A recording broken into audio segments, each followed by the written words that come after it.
Warning, the following video contains explicit language which may be offensive to some viewers or inappropriate for children. The content within this video is intended for mature audiences only.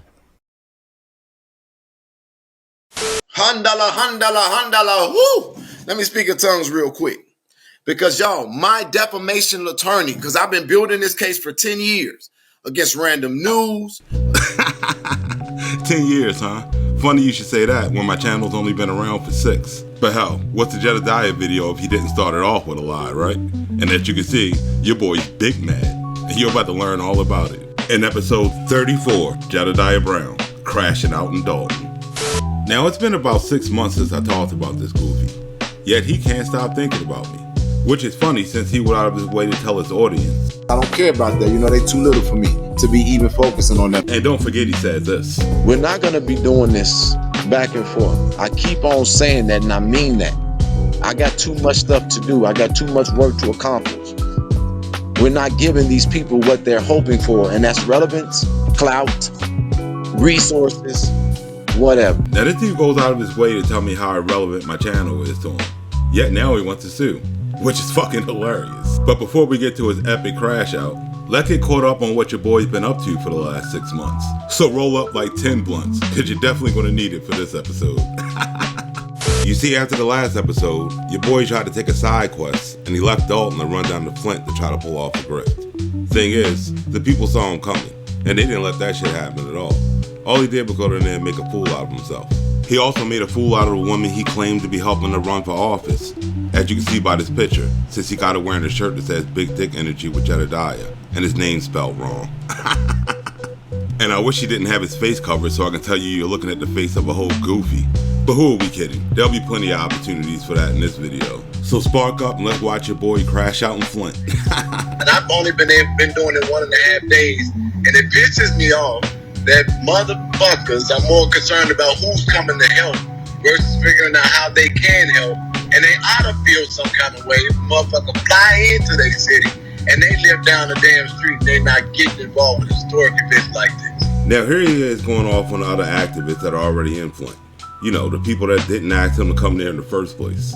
Because they already know that all he's going to do is grift and bring chaos. And as you can see, he's already on the right path. I went to the meeting, doesn't match when I'm looking at on the ground. It should be droves of people out there based on what we saw on the ground in the city council meeting. So I'm not interested in going to another city council meeting because the people doing the real work is outside. And that's where everybody else should be. Going and talking to the damn, getting a warning, making some grandstanding statement, and then getting censored and kicked out ain't doing shit. So basically he's doing the same thing he does in Dolton at every city council meeting. Liddell can do that, but where is your turf? That's her turf. Your turf is out there getting a recall. Your turf is out there getting the candidate pushed to replace her ass. That's the shit that she gonna understand. You can't vote me out of there. God damn it. This goofy gets kicked out anywhere he goes. Anybody who think I came here with ill intent or the wrong motive, I will be insignificant if your work is speaking loud enough for what real intent and pure motive looks like. This dude never did the shit he claims he was going to do for the people of Dolton, yet he's over here trying to grift money. We're not chasing foolish language and conversation. I didn't come here for that. It's too damn far for me and dummies and people who playing games. People who might have been paid special interest to act like they one way and then show up another. Is he looking in the mirror and talking to himself right now? I'm also an investigator, and I got a damn good team behind me, and I'm real good at uncovering facts and bullshit. He said investigator, more like cosplayer, because this dude's been building a 10-year case on a channel that's been around for 6. So I'm gonna say this, the reason why a lot of people don't want their name to come out of my mouth is because the moment you start fucking with me, the moment my team start doing their investigation. And in less than 2 hours, I know a lot more than I knew before, and now I get why people don't want me in Flint. From city council to the streets. Now your plays are gonna meet somebody who's sent by God, and if they can't deal with me in Dolton, if the president of the United States, then Trump as a candidate, couldn't deal with me then. Oh, I'm glad Goofy brought up that publicity stunt again, because it only serves to prove my point. You see, Jedidiah is an opportunist. He uses any type of situation he can to try to make himself into a superstar, so he doesn't have to get a regular job. He'll show up claiming he wants to help, but he's only there to help himself. When everybody else is being peaceful and orderly, he'll start a bunch of chaos just to get himself on the news and get a bunch of publicity, taking all the attention away from why people are there in the first place, and then he'll just leave with a bunch of donation money while the cause he was there to fight in the first place just falls to shit. And speaking of fighting, you know it wouldn't be a Jedidiah publicity stunt without him coming out here starting a fight. And remember that because it'll come in handy at the end of the video. And since Donald Trump won anyway, that whole shit he did was pointless. Well, to everybody else that is. Because to Jed, he got a bunch of paid TV appearances and took all the attention away from the cause and put it back on himself, like he always does. I'm the wrong person to play with and fuck with because I come here to help. But don't make this as if you think that I don't got no army behind me, because I'll get on my phone and Detroit to be in Flint, and we'll just start there. I wonder if it's the same army that he threatened Andrew Holmes with. You know, when he threatened to kill him. This serves as Andrew Holmes' official 48-hour notice. This is what I promise you. I'm going to make sure that enough resources is in the neighborhoods. And since you don't think that I'm worth answering, I'll tell you one thing for fucking sure. You will answer them. I'll make a call that I've literally almost never made. I'll call every street organization that I have access to. And I will tell them what it is that you are accused of. And I think that based on that alone, with them being bored or trying to find something to do, that alone, yeah, I think you'll give a response. Nope, actually, I know you will. So call my bluff. I will make sure that he be the reason that they do another movie. It ain't Candyman, Candyman, Candyman. It will be, don't violate a fucking 48-hour notice from Investigating Advocate. And don't play on our time. And we all know what happened to the Candyman when the game members got a hold of him. And your boy Jedidiah's out here saying he knows people that'll do the same exact thing. What a fucking goofy. The people of Flint didn't give a fuck about his threats. They just went back on Facebook and kept exposing him. And your boy got big mad. This is what he put on his page. Let this video speak for itself. This is his cousin speaking about him. So sending out this type of sensational propaganda is this guy who is supposed to be some kind of a Flint advocate. And check that out. Looks like my videos already woke the people of Flint up. Thank God for that. Where is this man's credentials? Why is the TAC tracking back to a janitorial business? Buddy been accused of scamming since 2017, but I digress. This is why I said I don't want to work with him. I said what I said. This is their plan, but it will not work. Well, I guess the people of Flint caught the video where I exposed your boy's little business, where he tried to scam the people of Dolton into believing he sold sex pills and lube, but really it was just a pyramid scheme. A scheme he would have got away with had the idiot not exposed the label and doxed himself. Extract full spectrum cannabis. Fuck! I just fucked up. It's okay though. As it turns out, it wasn't okay. Because when you put the address and the phone number into Google, it just brought you to White Glove Janitorial, which is just a janitorial service that sells supplies. Not lube or butt pills like your boy tried to pawn off. And then when we called him out on it, he came out and lied and said that the mob owned the company and that we need to quit looking into it or we're going to get in trouble. And then they say, oh, he got a business. And then they show the business and it's the Dickens brand. And what did I tell y'all? I'm a partner. And so he goes, oh, it's in a janitorial service and it's in a number that doesn't work. Well, I can't speak to their phone line. Oh, the number works perfectly fine. You should give it a call for yourself. Then you'll see it's a fucking fraud. I can definitely tell you this. You better do a little bit more research before you start fucking with the wrong people. Okay? Better go watch you some motherfucking mafia movies. Guess what Thornton Township is good for? Every fucking Italian mafia connected individual who wants a place that they can run their business through.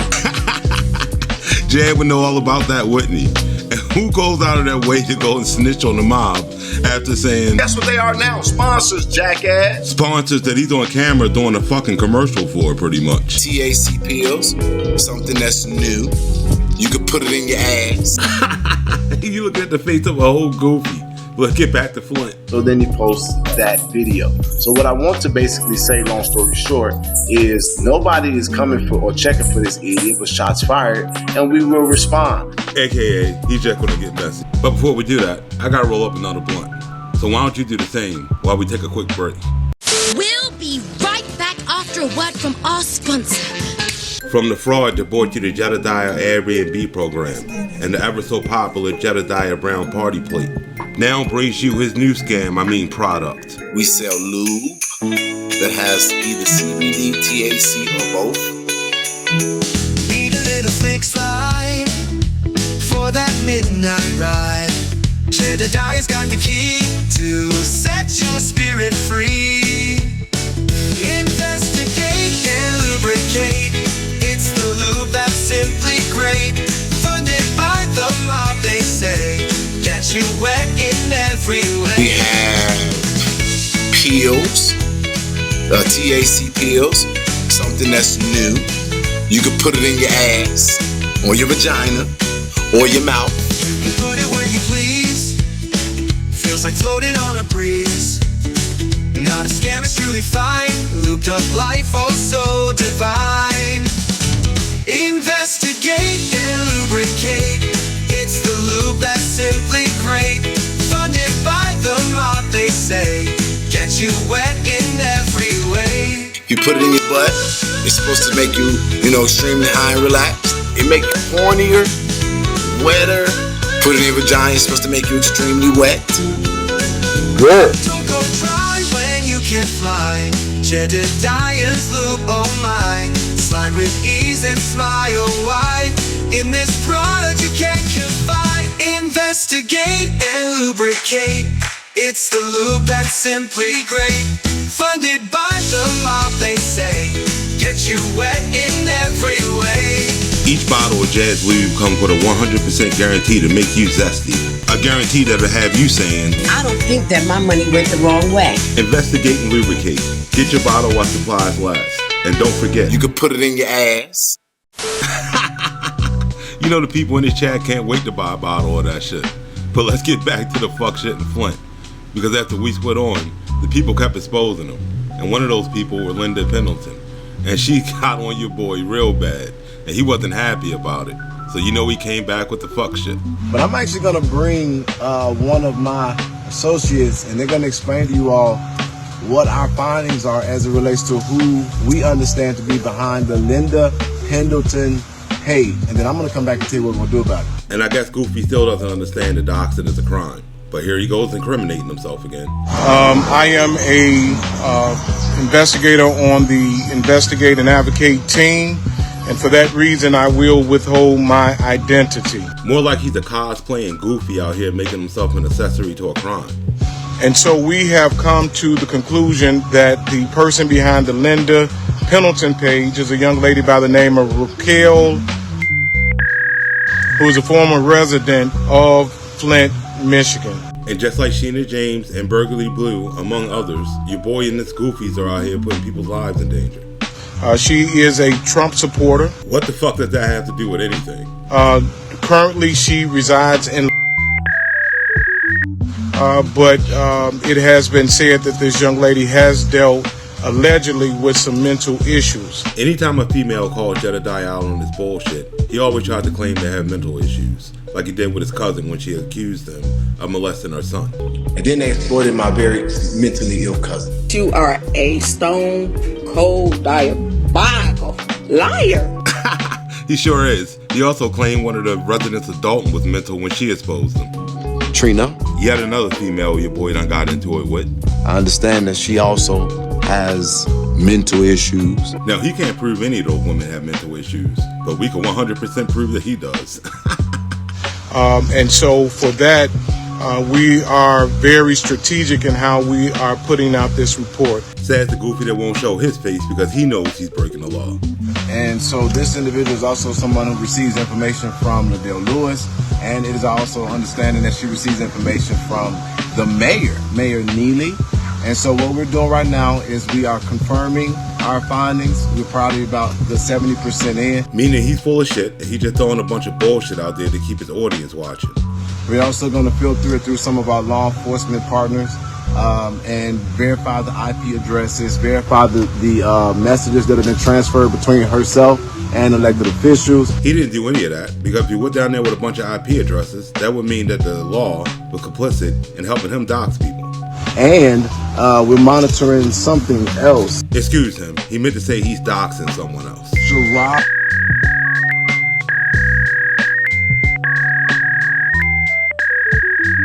And if someone were to put his address out there, he'd be the first one claiming his life was in danger. Trying to see if there's any criminality to this thing and then we're going to get a higher level of authority to look into it to see if there may be criminal charges against them. And that's what we're doing right now in the background. Okay. All right. Well, thank you so much, sir. Did this fool really just sashay off camera? Okay. All right. Well, thank you so much, sir. Now this goofy doxing the people of Flint is just a perfect example of why people don't want him around. They knew he was going to do this shit before he even showed up, and he just did exactly what they said he was going to do. Bring chaos, lies, and rumors, like this one right here. You see, he throws bullshit information like this out there just to keep his audience watching. Like when he told everybody he had the inside scoop on Andrew Holmes going to jail. Went on to say that he has inside scoop, that he knows himself that Andrew Holmes may be arrested and possibly the mayor this week or before the next board meeting. We do not know that to be true. Jedidiah says he has an inside source. And since none of that ever happened, you know Jedidiah was full of shit. And the people of Flint, they kept getting on. Now let's go over to Flint. There are people out there that are threatening my life. So he ran his ass down to Flint, caused a bunch of shit, and now he's on here playing victim. Classic Jedidiah. What a fucking goofy. Everybody is not excited that I'm coming to help out in Flint, and that's okay. Which is what happens in every single case he touches. And for all of you that are new to the channel, here you go. Was funds available for this protest, and y'all say y'all got money left over. It might be about $2,000. I never knew how much it was in the first place. That fund was going for them to get out of jail. That's what people were donating to. I got so many people inboxing me right now. That's where their money was supposed to go to. You did not tell the people that this Freedom Fund was going to actually help you eat, help you go travel here, help you get a hotel. Exit! What the fuck he did? Nothing. He showed up for a protest. That's it. That interview with WGN was set up by myself, James, and the GN producers 2 weeks before you even came around. They said to me that are making this case go out there again is causing them to take interest in it, and that they were watching it, and that interview that went out the next day. Give me a name. Give me the name of the producer. Who did you talk to? Who did you talk to? Give me the name of the person you talked to at GN. What does... Now this goofy showed up to every one of these cases, caused a bunch of chaos, grifted a ton of money, and then just bounced, and nothing got accomplished, just like every other case. Before I leave there, I gotta buy a basketball rim for those young men. Oh boy, you would think at this point, Jed would have already stayed away from the young men. They put out something so disgusting, saying that I would go, I'm trying to groom them or target them. These people have no insult level. No insult level? He should be the last one talking about that. They try to put up my cousin's accusation as validation for the bullshit. Something that I never have been or never will be charged for because it could never be true. I'm not a child molester. Oh, and I'm glad he brought that up because I never really got into detail about this story. Because it's really fucked up, and it really shows how evil Jed is, because this evil motherfucker used the death of his own family for clout and attention. You see, Jed's cousin came out and accused him of molesting her son. I'm not crazy. I've always had custody of my kids. He is a child molester. I believe with everything in me, he molested my child. And unfortunately, I didn't have time to take him to trial because my son is dead now. See, this was a messed up situation altogether. Jed's nephew Travis tragically died in a drowning accident. He was out swimming in Lake Michigan with one of his friends when he swam out too far, and he couldn't make it back. His friend survived. But a year later, when Jed was getting exposed all over the internet, he decided to use his nephew's tragedy to get publicity and attention. And he jumped on live with an empty gun, pulling a publicity stunt, trying to tell everybody that his nephew committed suicide. Well, guess what? It's over. It's over. And I don't know what suicide does, but my kid committed suicide because of me. And I deserve to be exactly where he's at. Now you gotta ask yourself, how evil do you have to be to come out here and claim your nephew committed suicide when you know he didn't? That's when my kid died. Lake Michigan. I wasn't there for him because I was trying to be there for y'all. And now he's trying to blame what happened on his subscribers, kind of like he did to the people of Dolton when he got his monkey killed. It is because of Dolton's fight and them that Cairo is no longer here. Starting to see a pattern here, and when his cousin saw that he lied about the death of her son, she went to the press and told them everything they needed to know about Jedidiah and exposed his dark secret, which was the whole reason he pulled this publicity stunt in the first place. Every relationship I had, I lost it because I was too busy fighting for y'all. No, more like he was out there grifting. Because as soon as his nephew died, this asshole was out here making GoFundMe pages without the mother knowing, trying to make money off of this tragic situation and her pain. 4 different GoFundMe pages up. Under the guise of he's going to do a separate funeral for my son. Without my permission. And had all these people sending him money. And he got the money. Yes. You think he got the money? I know he got the money. I know he got the money. And trust, for a guy that was supposed to be on the verge of suicide, it didn't stop him from trying to grift. You mean to tell me that I gotta beg y'all to give $1 fucking so we can change lives? And if Goofy would have got away with this publicity stunt had the news not reached out to his cousin and told her the truth about it. A reporter called me and told me that morning that it was a staged thing, that there were no bullets in a gun, and that's why they couldn't hold him 72 hours. It was a fake suicide. Yeah, you're looking at the face of a whole fucking Goofy. I've only lost because of y'all. The only thing that Goofy lost was every ounce of credibility he ever had. Let's get back to the story. We wouldn't have to do it if that hating ass advocate did it like he said he would. Countless times in their council meeting, he ain't gonna do shit. And at this point, he should have been talking about himself. And you're about to see why in his next So when I got the call that the recall of Flint might not have gone through or may not have gone the way I wanted to go. Don't look too good for you boys so far. I'm sitting there, I'm saying, so God, well, what do you want me to do? Because I gave, I went, I sold, I tried, I attempted. More like he caused chaos, grifted, and failed, like he always does. And you don't make excuses.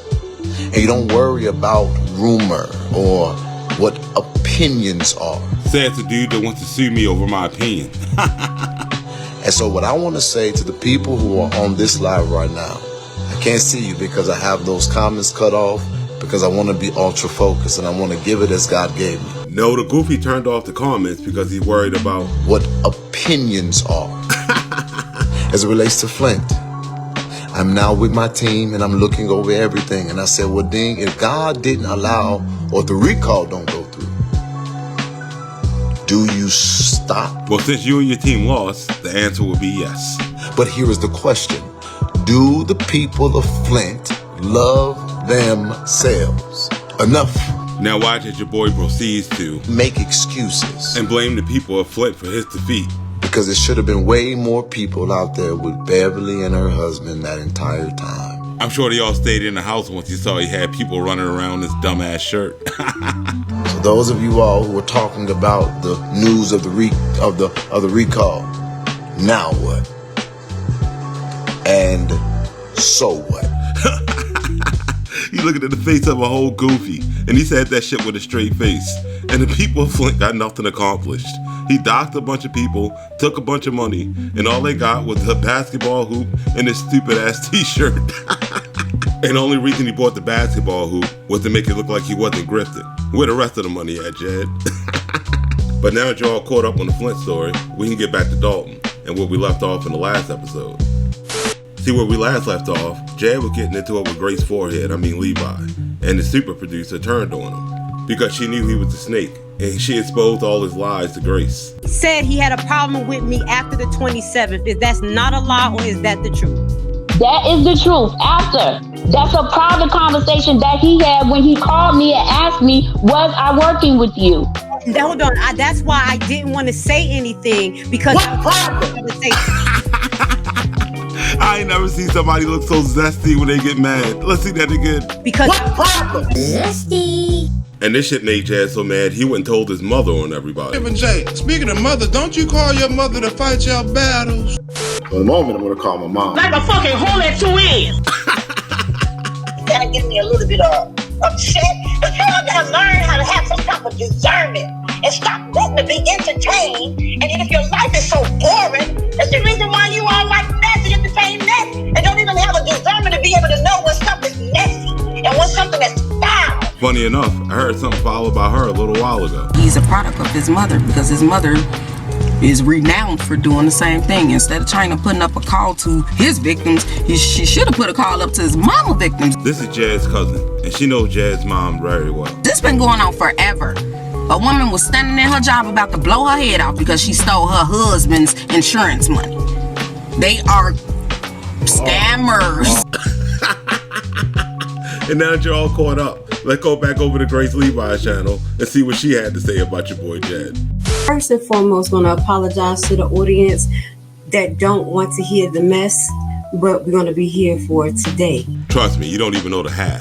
When I first encountered Mr. Jedidiah, and you know, me being Miss Grace Levi, I had a premonition. Oh, she's used to stuff like that, but we'll get into that later in the video.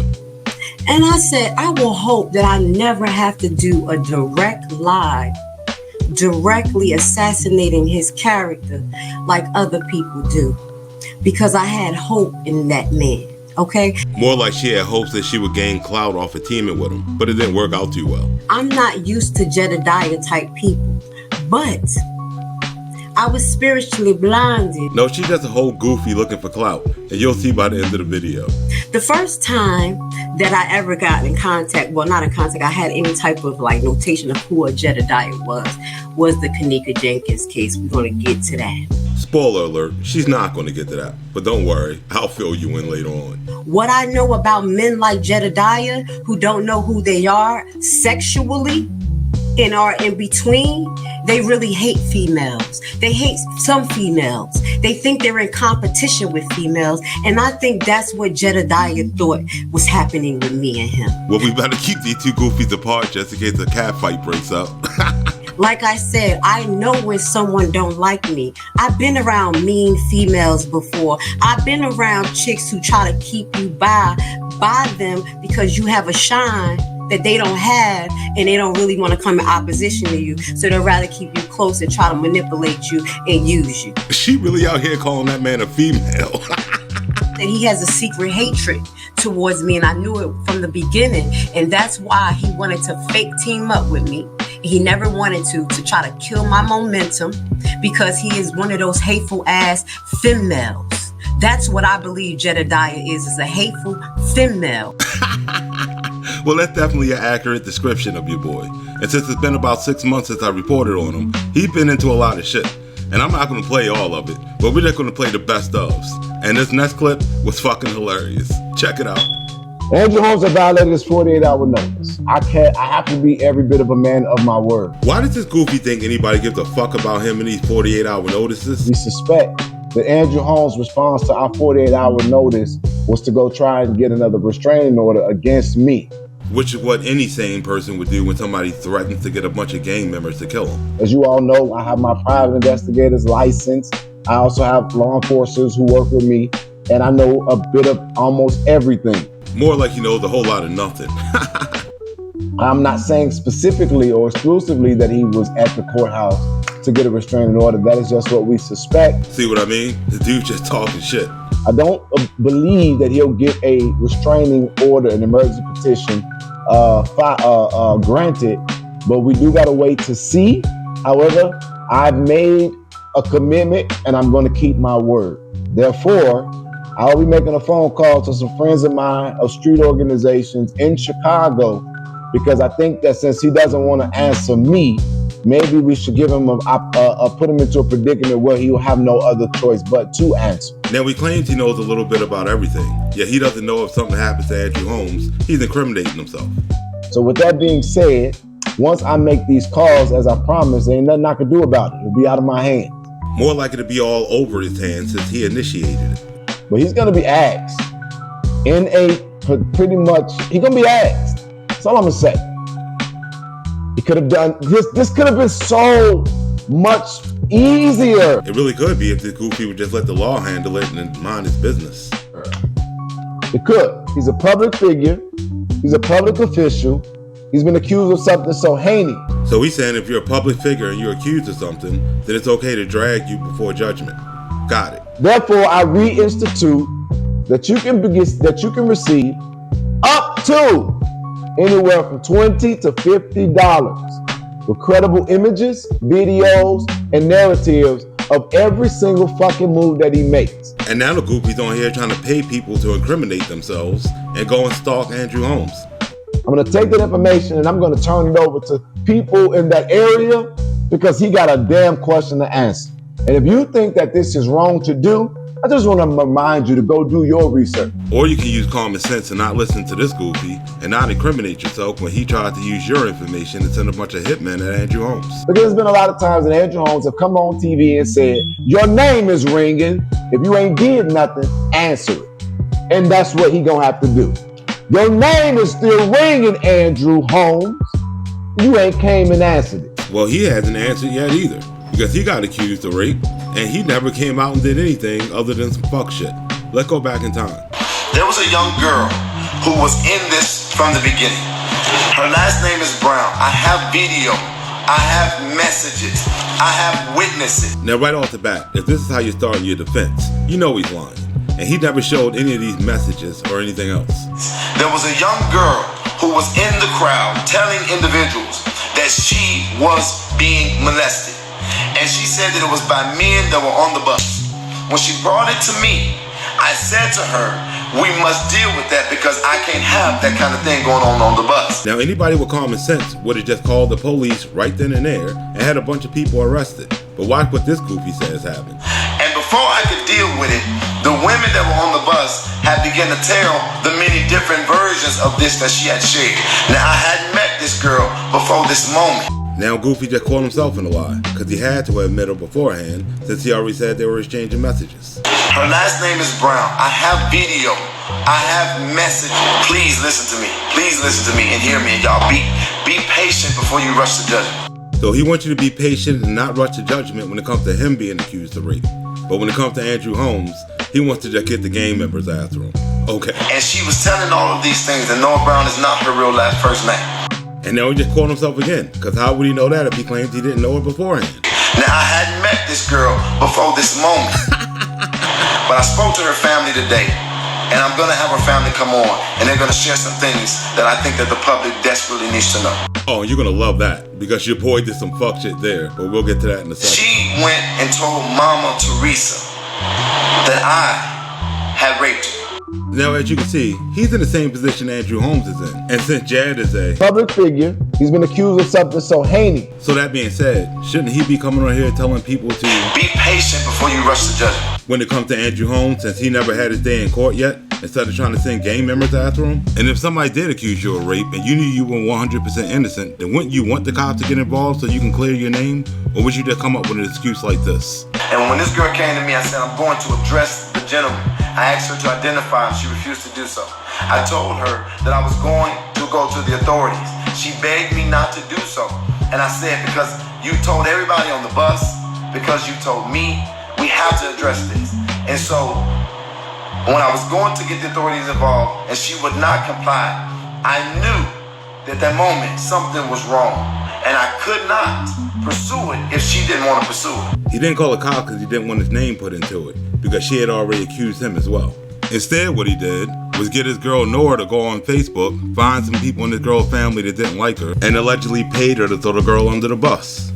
When I have the auntie of the young lady come on, she wants to say some things, and then, and why am I doing this?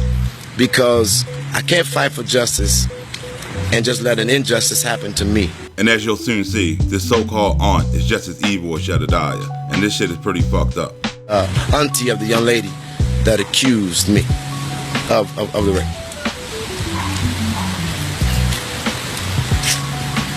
Hello everyone, how are y'all doing? Yes, I am the aunt of the young lady in question. Now, why is it Jad didn't go to the police? He went to this lady. And why didn't he go to the girl's mother? You'll see why in a minute. It's very, very unfortunate. One tragedy on top of another. I'm really at a loss for words, but I don't believe in anyone's character or their good name being ruined because of jealous-hearted or egregious individuals. Clearly, Jedidiah told the woman to say that, because that's exactly what he would say. This is my first time meeting this young man. I do have other children, adult children, that have been following him. So this woman to throw her niece under the bus for a dude that she never met a day in her life? Come on, people. And they've told me a little background about him, and he appears to be as such a great young man. Now you can tell this was all pre-planned by the way she's talking. Besides the fact she missed the talking point. But don't worry, Jad's going to get her back on track. So, there you have it. You tell them what you know. What I was just given some information by my niece. Conveniently, she was just giving information by the victim that's not there. Or was she just giving it by Jed? She did state to me that all the allegations against Jedidiah are untrue. So she accused 3 other people, including Jed, yet she only showed up to this woman's house to clear Jed's name. She didn't go to the cops, and they didn't go to the cops for her. She feels very bad about making those allegations. And she wants to right her wrongs. So with that being said, that's why I agreed to do this video with him so that we can begin the healing process. Oh, and wait till you see her idea of a healing process. If you've ever been a child, you know that navigating your youth is sometimes difficult. I am not mad at her, I don't hate her, and I'm not pursuing anything against her. I'm going to ask that you not judge and that we get her help. Oh, and wait till you see his idea of help. But before we get to that, let's hear what his cousin had to say about this whole situation. She was trying to tell me what had happened to her, and I was just... But her auntie saying it didn't happen. She did not give her auntie permission to say that. That's why the girl wasn't there. That's why the girl wasn't on camera. She never gave her permission to say that. And at this point, nobody believed Jad or the girl's aunt because they said the girl should have been able to speak for herself, which only pissed Jedidiah off more. So he pulled out one of his old tricks and tried to ambush the girl, just like they did Olga Fields when she called them out on their bullshit.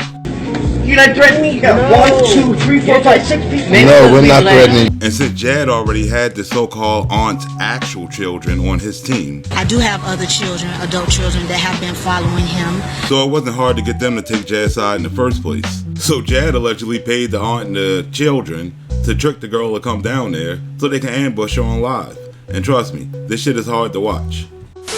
I'm sick of your motherfucking ass. I didn't know. You said she told that lady, Kanika mama, that bitch. When I tell you I'm gonna beat you up, cause I'm sick of your motherfucking ass. You gotta do what? Get your shit and get up out of here. Go get everybody. Now, does this seem like a loving aunt at all? Or somebody that's trustworthy? You say he did something to you already. He feel caught. You want me to call the police? Cause I had him out here, so you want me to call him? So you can take care of all this? Yeah. So clearly she wants the police called, but watch who won't call the police. Saying that I did something to you? Is you saying that she... Shay, this man asking you a question. He asking you a question. Where you know him from, Shay? Where you know the man from? This what did I just tell you? Now the girl clearly just told everybody she wanted to go, cause who wants to sit around the person that you said raped you? But you can tell by how aggressive everybody's being to the victim that they ain't gonna let her go anywhere until she says what they want her to say. Because clearly if she doesn't, they don't get paid. What I tell you yesterday? So you're not gonna clear this man's name up, Shay? Shay, you said... You're not gonna clear this man's name up, Shay? Clearly she's not. So you can see that her aunt was lying when she sat there and said, She did state to me that all the allegations against Jedidiah are untrue. because if that was the case, she would have just said it. Did you say he raped you? Why you say this man raped you? Did you say that? Do you see what I'm talking about? I'm not, listen, I'm really not mad at you. I'm just asking you to tell the truth. She ain't gonna do it. We can get you whatever help you. She never gonna tell the truth. More like she's not going to sit there and lie, like her aunt did when she said, He feels very bad about making those allegations. because clearly the girl's not going back on those allegations. Well, what did he do? What did he do? Did he say listen, what did he do? And now they're putting hands on the victim. This shit is crazy. He can go out the door. I'm asking you this one question. Shut up. So she starts to tell her side and the aunt tells her to shut up because they don't want that shit to come out on live. I'm asking you this one question. It just requires a yes or no answer. Yes or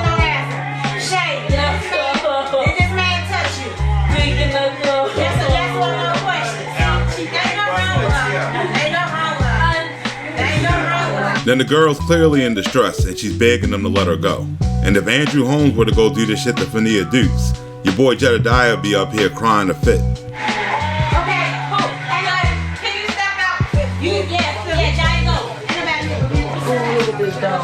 So clearly Jad trying to get this goofy to clear his name didn't work at all, since the girl never gave her permission to say that. And until this day, that girl and Jad's cousin never changed their stories nor cleared his name. And since I know Jad and his people are watching this, if you're mad about me exposing this information, then all I gotta say to that is, and if you think that this is wrong to do, I just want to remind you to go do your research. But let's get back to the crash out. Say this. All of the people who be talking about me getting in the middle of drama and definitely responding to internet trolls. This is just internet stuff. It's demon time. I want to give a 48-hour notice to random news. How about you ball that 48-hour notice up and you can put it in your ass. YouTube random news. And I hope you get 1 million views. There he goes lying again. If that was the case, he wouldn't be on here bitching. The first thing that I want to tell you is that this is a verbal. You will receive a written cease and desist. Now, does he want me to stop or does he? I hope you get 1 million views. You could talk about me all you want to, and you could try to push a narrative against me all you want to. People have been doing that as long as I've been a public figure. They do it to everybody. I am not special in that regard. But what you not gonna keep doing with your tongue twisted bitch ass? If you can't tell, homegirl is big mad. At some point, you gotta stop letting people play in your face, and you gotta deal with the bitches and the bullshit. And that's a bitch ass nigga. No, a bitch ass nigga would be somebody that would defend a child sex predator. When we found out we dealt with him, and now anybody who approaches him, you gonna have to deal with me. Because he been living off of me. This dude really thinks he's that important. Let me show you the reality about your boy's crash out. This channel barely has 4,000 subs. And the most money I've ever made off of a Jedidiah video is $100. So if I'm living off of him, I guess I would have been homeless a long time ago. And the fact that a channel this small can have a dude crashing out this bad goes to show you that I'm just telling the truth and he can't take it. And I'm tired of this man playing with my stuff. You know what he sounds like right now? The bitch ass nigga. And that's a shame that it took all y'all punk mofos to gang up just to try to get on my nerve, and y'all still ain't doing a hell of a good job of it at all. Who's he lying to, us or himself? This is not me coming on here to bitch. It's on me to tell y'all something. Random news, you got a 48-hour notice. You could talk about me, but you better get some real fucking receipts, because you can no longer use my video footage for that. And within the next 48 hours, if you do not take down my videos, videos that are of me, videos with me in it that's coming off my page, you do not have permission to use them anymore. Well, according to YouTube, I can use any video I want. And you might want to read the terms of service or watch the video so you don't get your channel struck. Hi, I'm Sari, here to answer your copyright questions. Today's topic is fair use. Something that Jad seems to know nothing about. Fair use allows you to reuse copyright-protected material under certain circumstances without getting permission from the copyright owner. And since Jad up and decided to be a YouTuber, you'd think he would know that. Courts usually focus on whether your use of another person's song or video is transformative. Basically, they're asking if you added new expression or meaning to the original work, or if it basically copies the original. And since I completely transformed your original video, I say it's transformative. For example, in the US, content that might be considered fair use includes commentary, criticism, or news reporting. And as you can see, I'm reporting on a story, I'm doing commentary, and I'm giving criticism. So I'm following all the guidelines. So fuck off. I will be, for the first time in my life, filing copyright infringement against you, and I will take your damn page. And this idiot doesn't even realize that he's proving my point and proving himself to be a liar, because he's only doing what I said he was going to do in the first place. He's trying to say, I'm big mad, I'm going to go after his channel, and I will take your damn page. And so now he's going to try to push this message. And as you can see, I wasn't pushing a message, I was just speaking truth.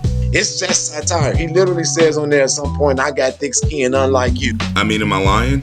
I never struck this dude's channel one time, nor have I ever threatened to get his channel taken down, no matter what he ever said about me, because I have thick skin, unlike this goofy. I'm personally gonna take your page, and then I'm gonna sue your tongue-twisted dumb ass, and I'm gonna put a lien on every fucking property you got. So he's gonna sue me for playing back the things that he said and done out of his own mouth?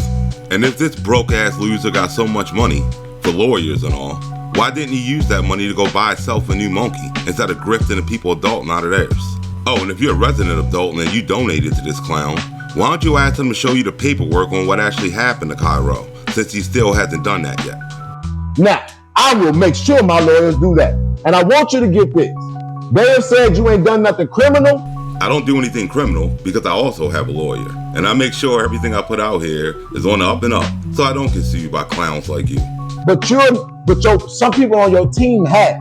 And I want to say it for the record. If Lolita filed a false police report, the bitch getting a felony. One, I'm responsible for what I do on my channel. This whole team situation he's talking about is something he made up in his head. When you just spoke about Hannibal, because I'm not going to let y'all keep playing in my face. I literally I'm diplomatic with it, and what I just said ain't unreasonable, and I'm not attacking them and I'm not accusing them. I'm saying, well, how the fuck do they got a screenshot of a conversation that happened between us, and why the hell it ain't the whole conversation, and why the hell there ain't been no clarity about if I stole something from myself?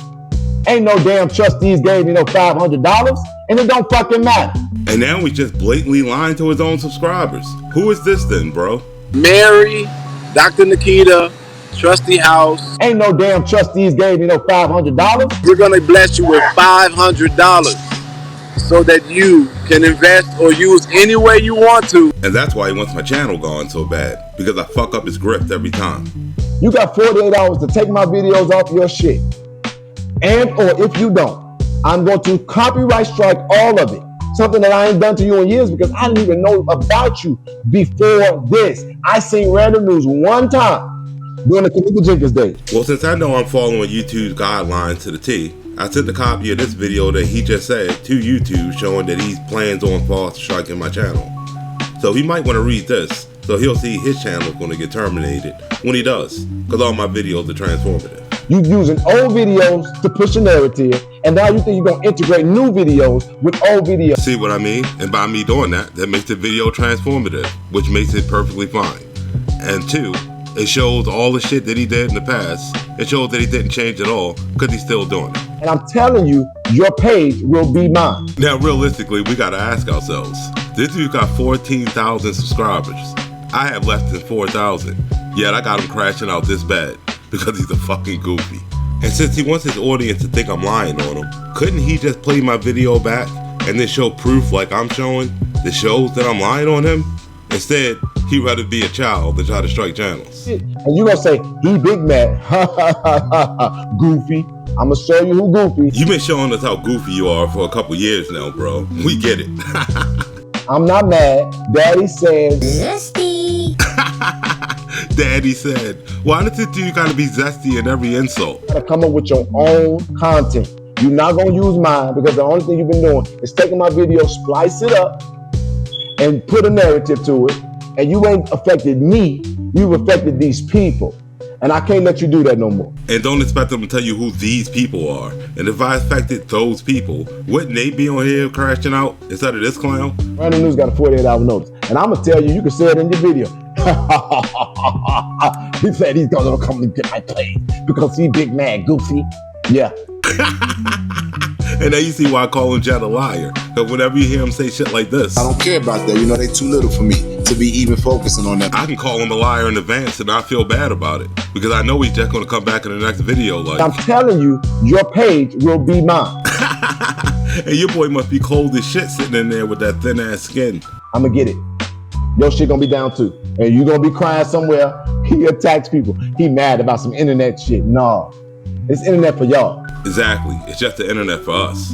It's real life for you because this shit pays your bills.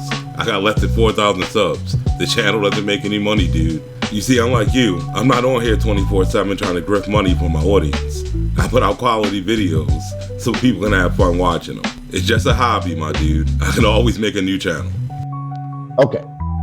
I'm gonna open up the line. 773-707-2317. Even if you want to say Jedidiah, don't worry about that. I'm not gonna listen to you, but I'm gonna let you talk.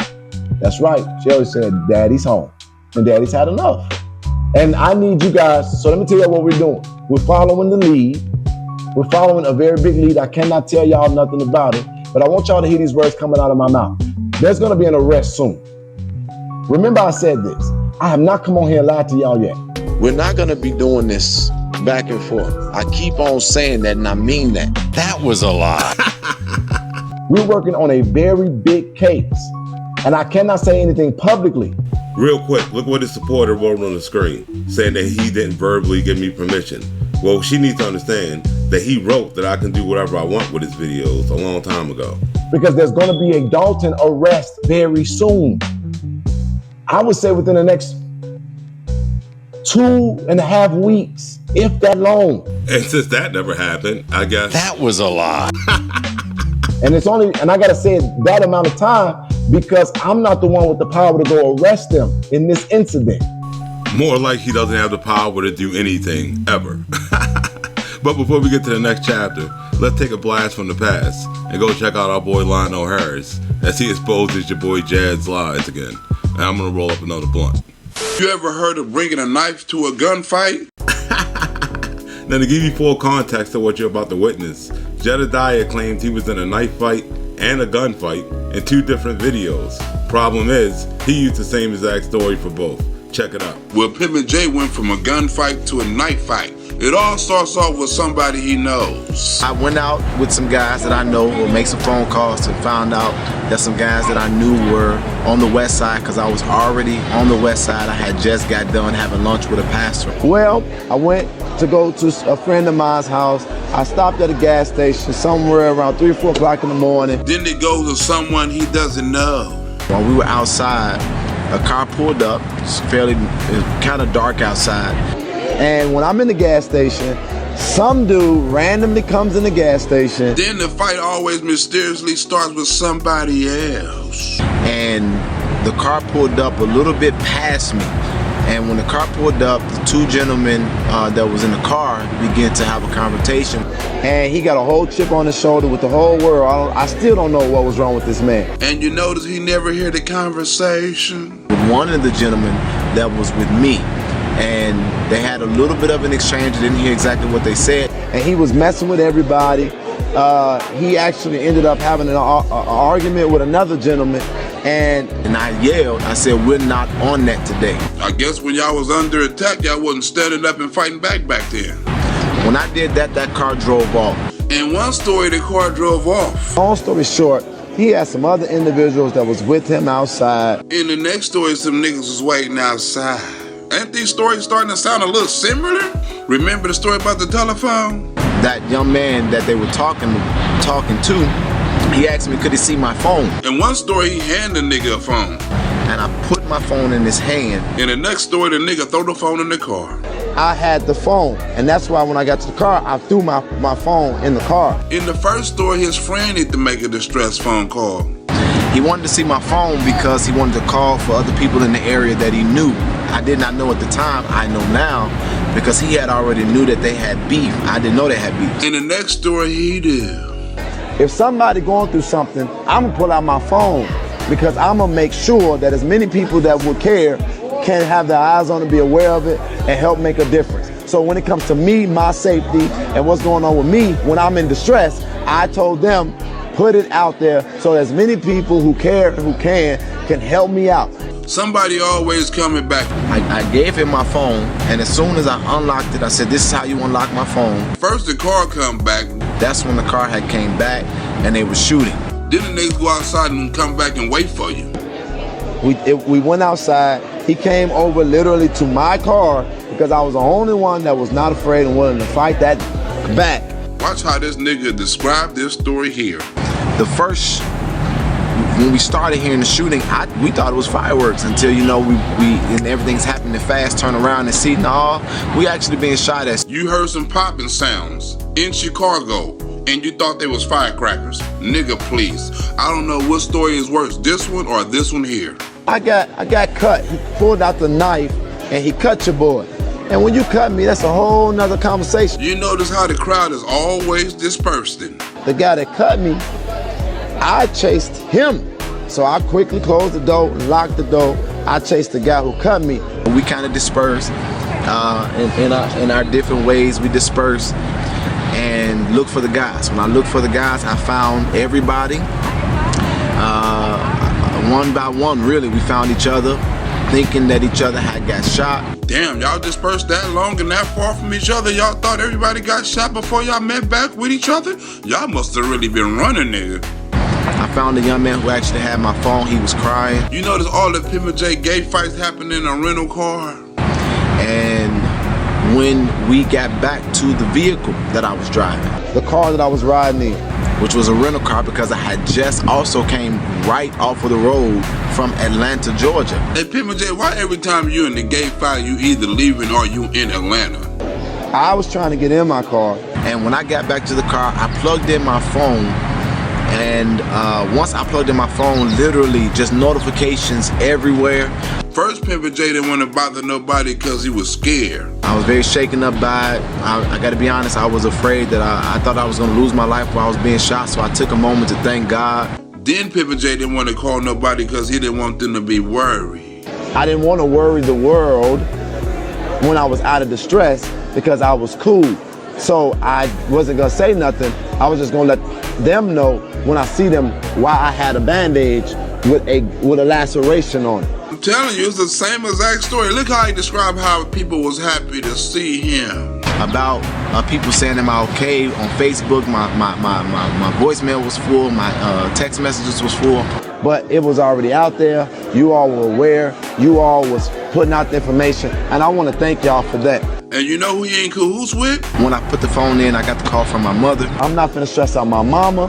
His mama. And I didn't want my mother to be worried about me. Oh, we got a story coming up on her next. And my mother asked me not to say anything to anybody, don't respond to nobody, don't answer any calls. So your mother told you don't call nobody. Did she tell you to do the same thing on a night fight? Don't do anything on Facebook, but to get to them, where my family was, which was at the building where Young Leaders Alliance was. In the gunfight, he didn't call nobody because he had to go to the Leaders of the Alliance or whatever the fuck they name building. And then in the next fight, he had to go over his gay lover house. So I went to bed. I went to my friend's house and I went to sleep. And when I got there, it was a bunch of people outside from Young Leaders Alliance, from my family, from the community that had both been at the chapter and at my home. Every time he go missing, there's a lot of people mysteriously at his church or one of his chapters. And y'all went to my church today. I'm telling you, this nigga even in this story is the same. The rest is history. The Atlanta police came up and the rest is history. His mama telling you don't call nobody on the gunfight. Well, after my mother told me, my mother asked me not to speak to anybody because she wanted me to get to my family safely first. Then he forget to call somebody on the night fight. I forgot to call or find a way to call them and let them know that I was good. Sounds like some bullshit to me. So they had already sent it into Twitter world. Watch how everybody always find out late that he okay. And once I got to them, when everybody found out that I was okay. But I'm sorry that while y'all was out there going nuts, I was in the bed asleep. This nigga Pimp J was a media hoe way back then. Look how he used the media at first. I had spoke to the WGN reporters and I told them I didn't mind doing the interview because obviously the media was notified of the situation as well. Now he using Facebook. And because I'm very visible, I need people to know what's going on. So their instruction is to put it on my social media. Watch why Pimp J said he did it. And I did it because, let me tell you something.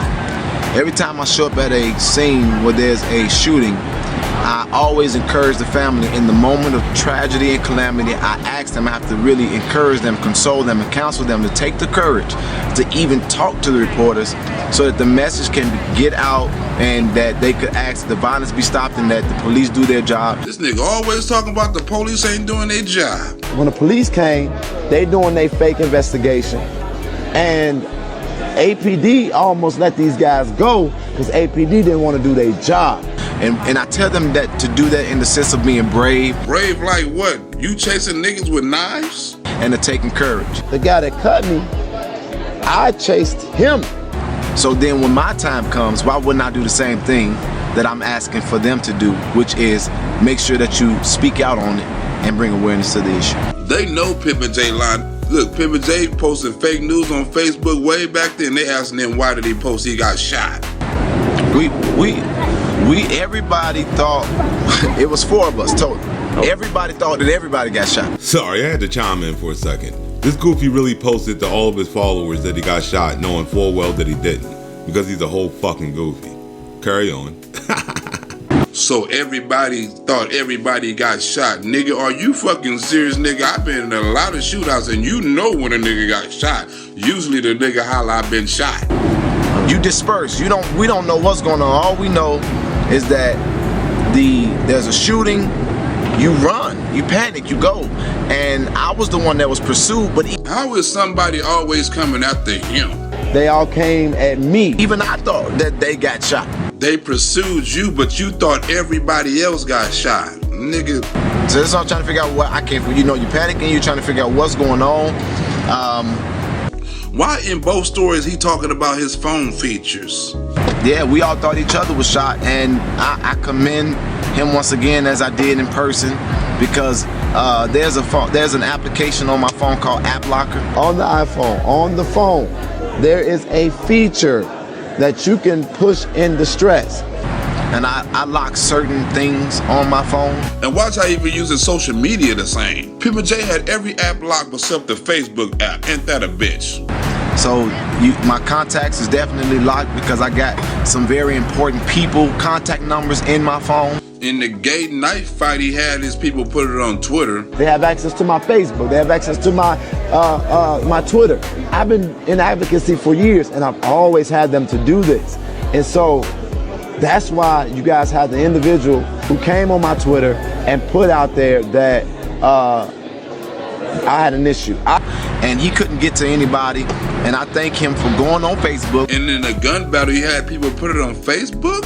Which everybody know I live on. You live on Facebook because you damn sure don't live in a house.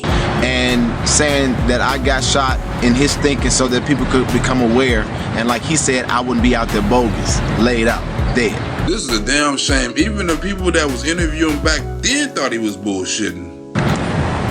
The story is not made up, and it's really sad. Am I really this bad of a person to y'all?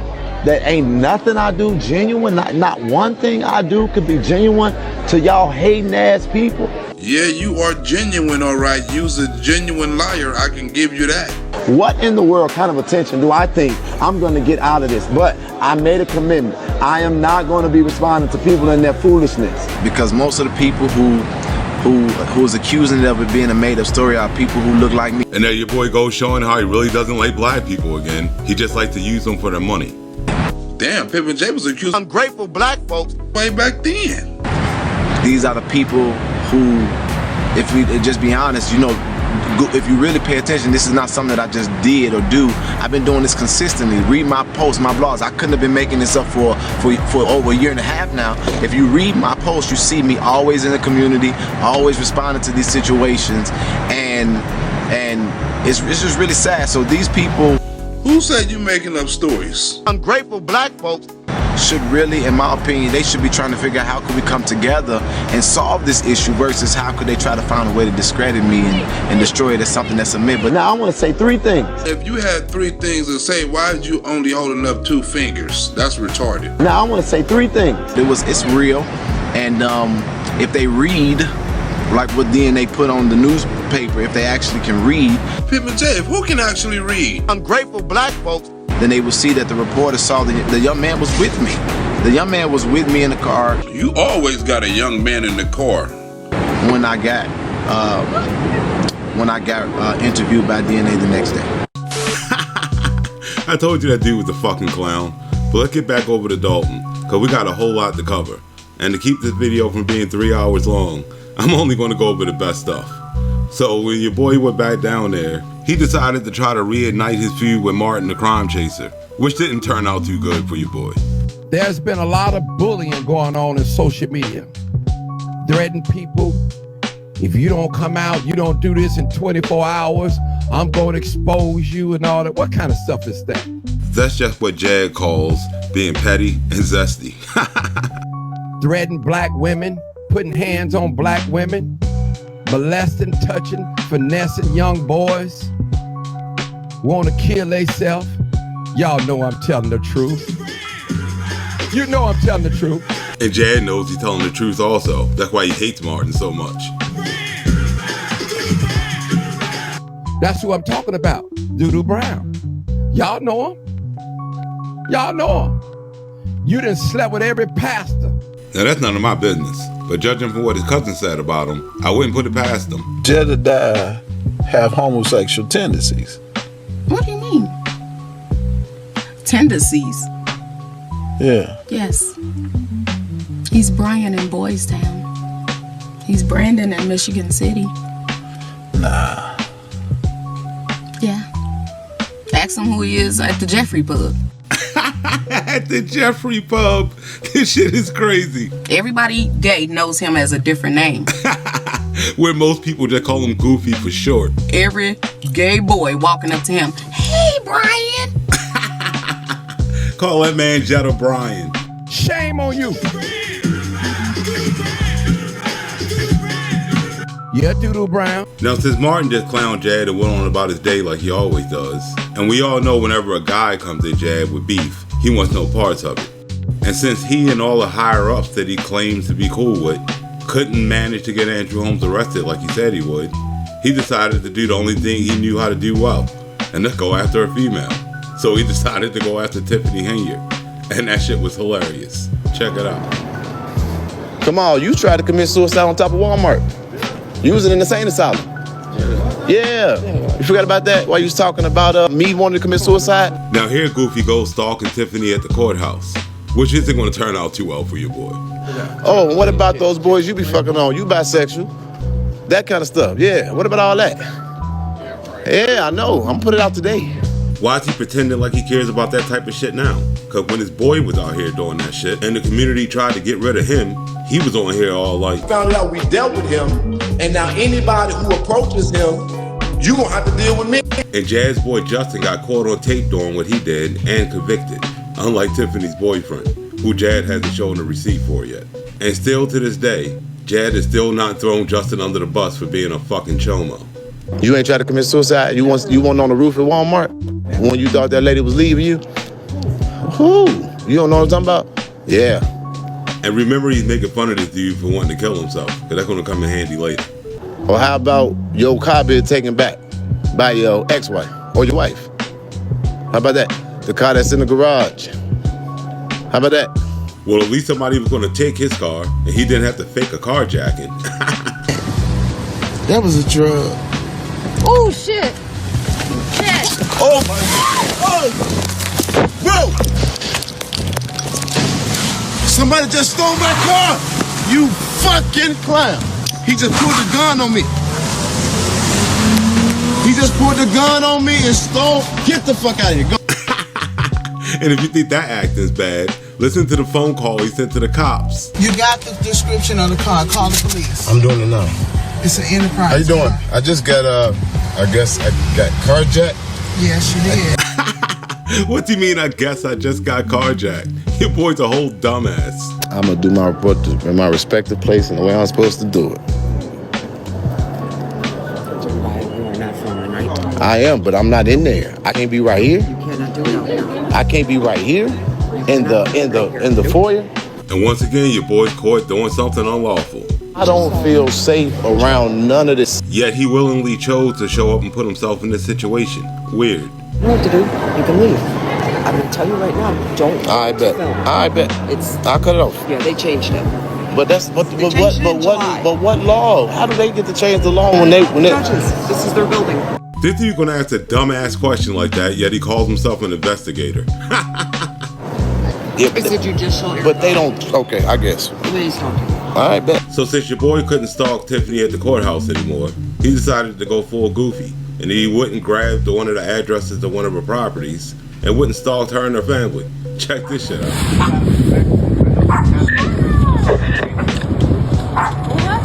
Now here he is outside of Tiffany's home, which is a clear violation. And she's not home at the time, and he's just harassing somebody in her family at this point. And I remember when somebody came knocking on his door and his reaction to it.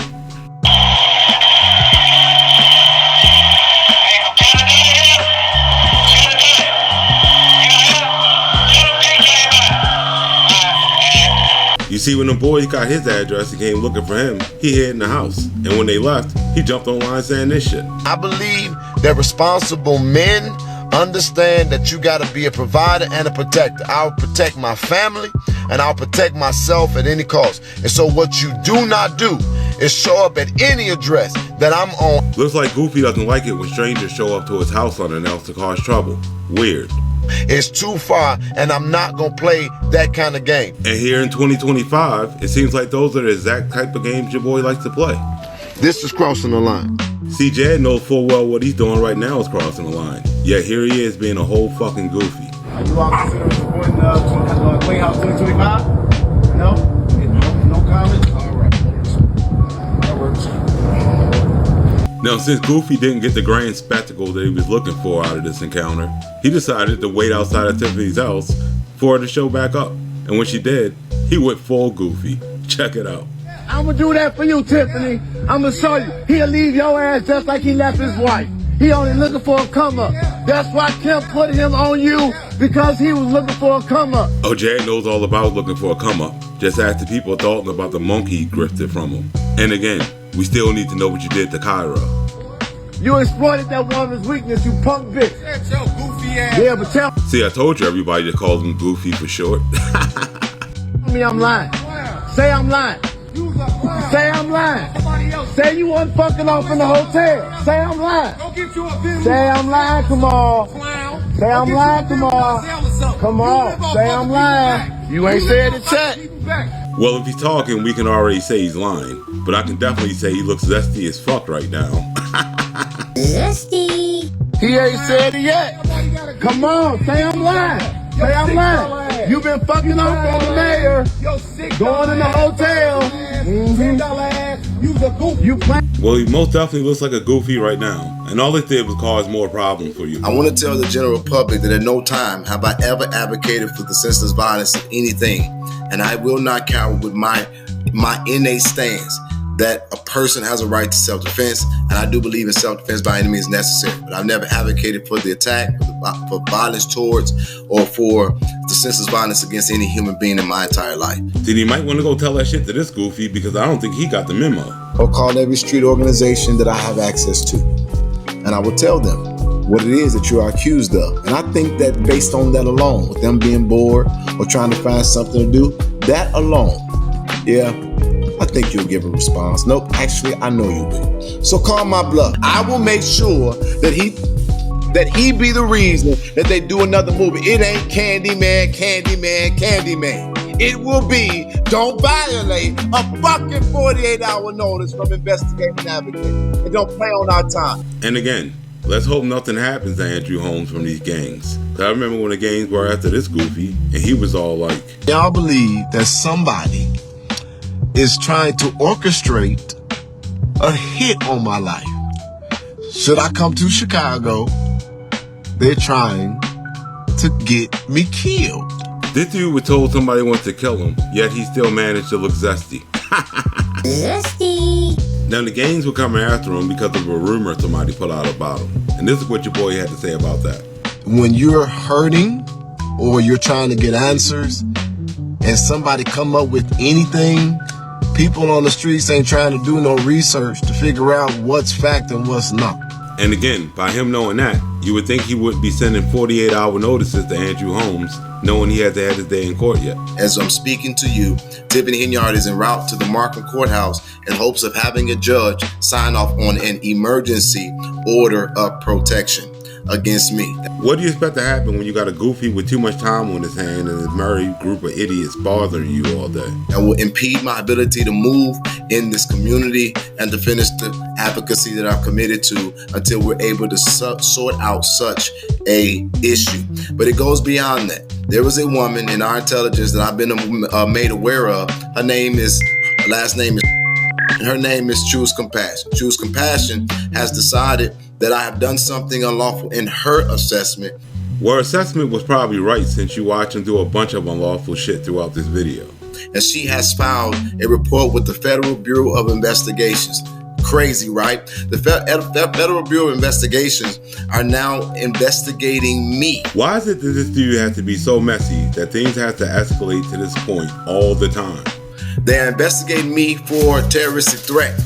And supposedly I said that if she did not attend the meeting, that I would do something of substantial harm, which could never be true. Now, does this look like a man that would threaten harm to anybody over the internet?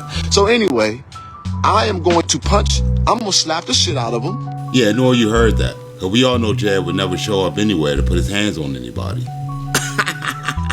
They would then ask a judge to give an emergency order of protection, which would then again could impede my freedom and affect my life. It is another filing that would always show up no matter where I go in my life. It would always be that another order of protection was filed. And he wouldn't have to worry about that type of thing at all if he just stopped being a fucking goofy.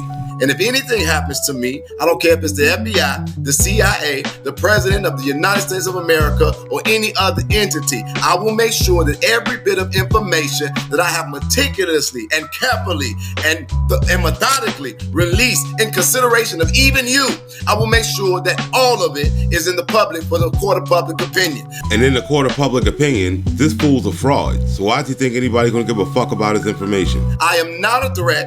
I am not someone that advocates for senseless violence. I am only here because I believe that justice should be done and is the will of a God that is just. And I've never, ever, ever done anything to self-enrich or to benefit myself. He doesn't enrich himself, so how does the man with no job go shopping at Versace? Because he's using your donation money. Jekko asked Tanika Jenkins' mom and his old team about that.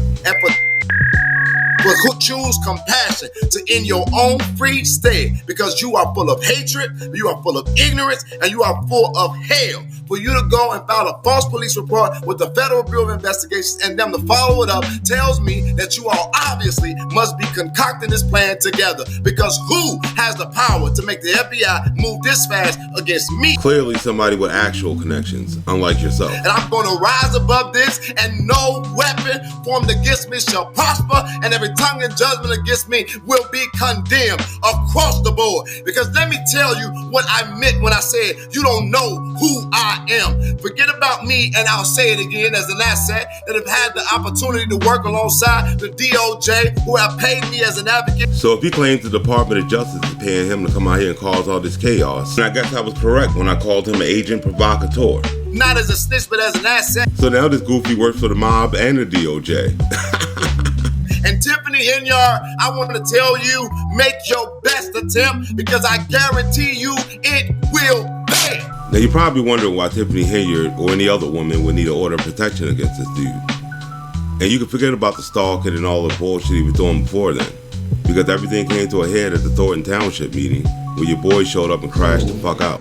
Man, there's so much. I didn't want to say nothing, but I really didn't like how you disrespected the newly elected trustee.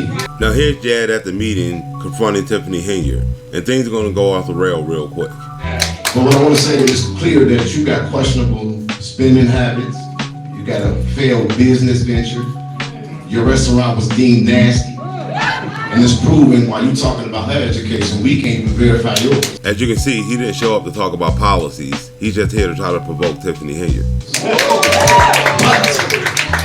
Since you sold for women, I really already knew about the way you handled Fania. But for you to sit up here and disparage that woman after giving her that fake ass congratulations in the beginning because you thought you was gonna get what you wanted. And it's funny how he's still using Fania Deuce's name for clout, since he still hasn't done shit to get her justice. Here's the thing, I wanna educate you. Stephanie Wiedemann is a 20-year employee, and ain't none of her business ventures ever failed. On top of that, she serves as a chief of staff, and she didn't fuck her way to the top. See what I mean? Everything he's saying is just to try to provoke a reaction out of Tiffany and the rest of the people in the crowd. She served as a temporary interim executive director for the Dolton Park District until she stepped aside to help her daughter become something you'll never be, which is a married woman. Now what does Tiffany Henyard being a married woman have to do with getting justice for Dolton or Fania Dukes? Nothing at all, because your boy didn't show up looking for justice for anybody. He showed up looking for clout. We would rather take a vote and we're gonna exchange your black ass for Stephanie be the new member of Congress. So all those in favor say, all those against it say nay, all those in favor say aye. You gone, bitch. Now you're probably wondering why homegirl came up here and started disrespecting this woman for no reason, and then went out of his way to call her a bitch. Well, it's because he was trying to spark a reaction out of a boyfriend who's standing in the back of the room. And well, Your boy got exactly what he was looking for.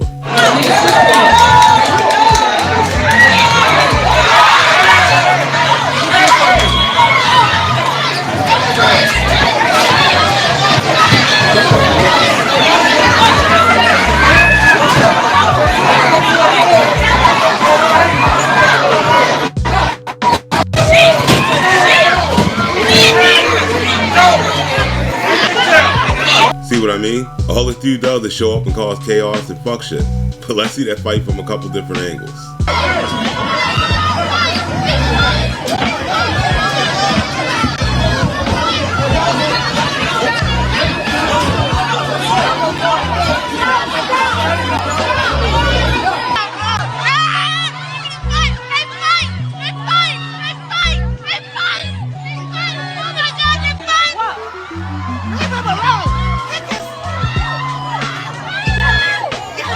Tiffany is in there. Tiffany is in there. Holy shit.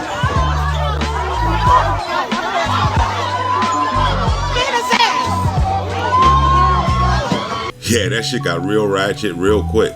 And after all that shit went down, this goofy really ran to the police station and tried to play victim. Check this shit out. People don't understand the whole terminology of bitch. But I need y'all to understand this. They have called me far worse. They have called me far worse and they have done far more than y'all even know about. We ain't talked about everything. You can tell by the look on his face that he's full of shit. Me calling her a bitch was a nice thing to do. And you can go ask any woman you know and they'll all tell you they don't like being called a bitch. You're just looking at the face of a whole goofy. But for her to attack that woman the way she did, she deserved every bit of what she got. And I don't care about nobody's opinion of that.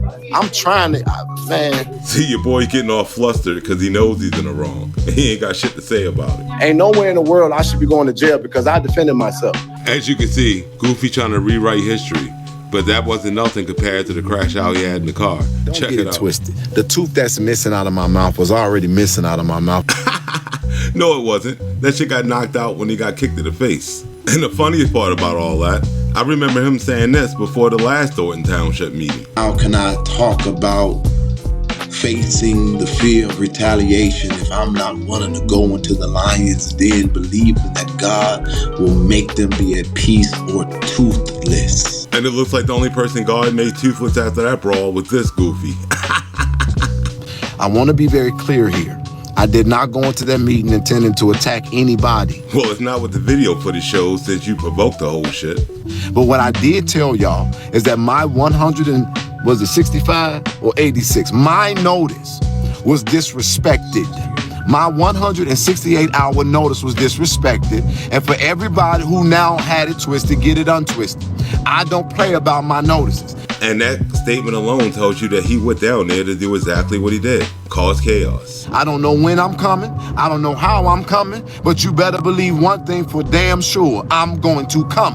Which is exactly what he said to the guys in Texas when he told them. Down there and I'll help out. I'll slide around and freeze with y'all too. We'll all take us a hot bubble boiled water bath if we have to.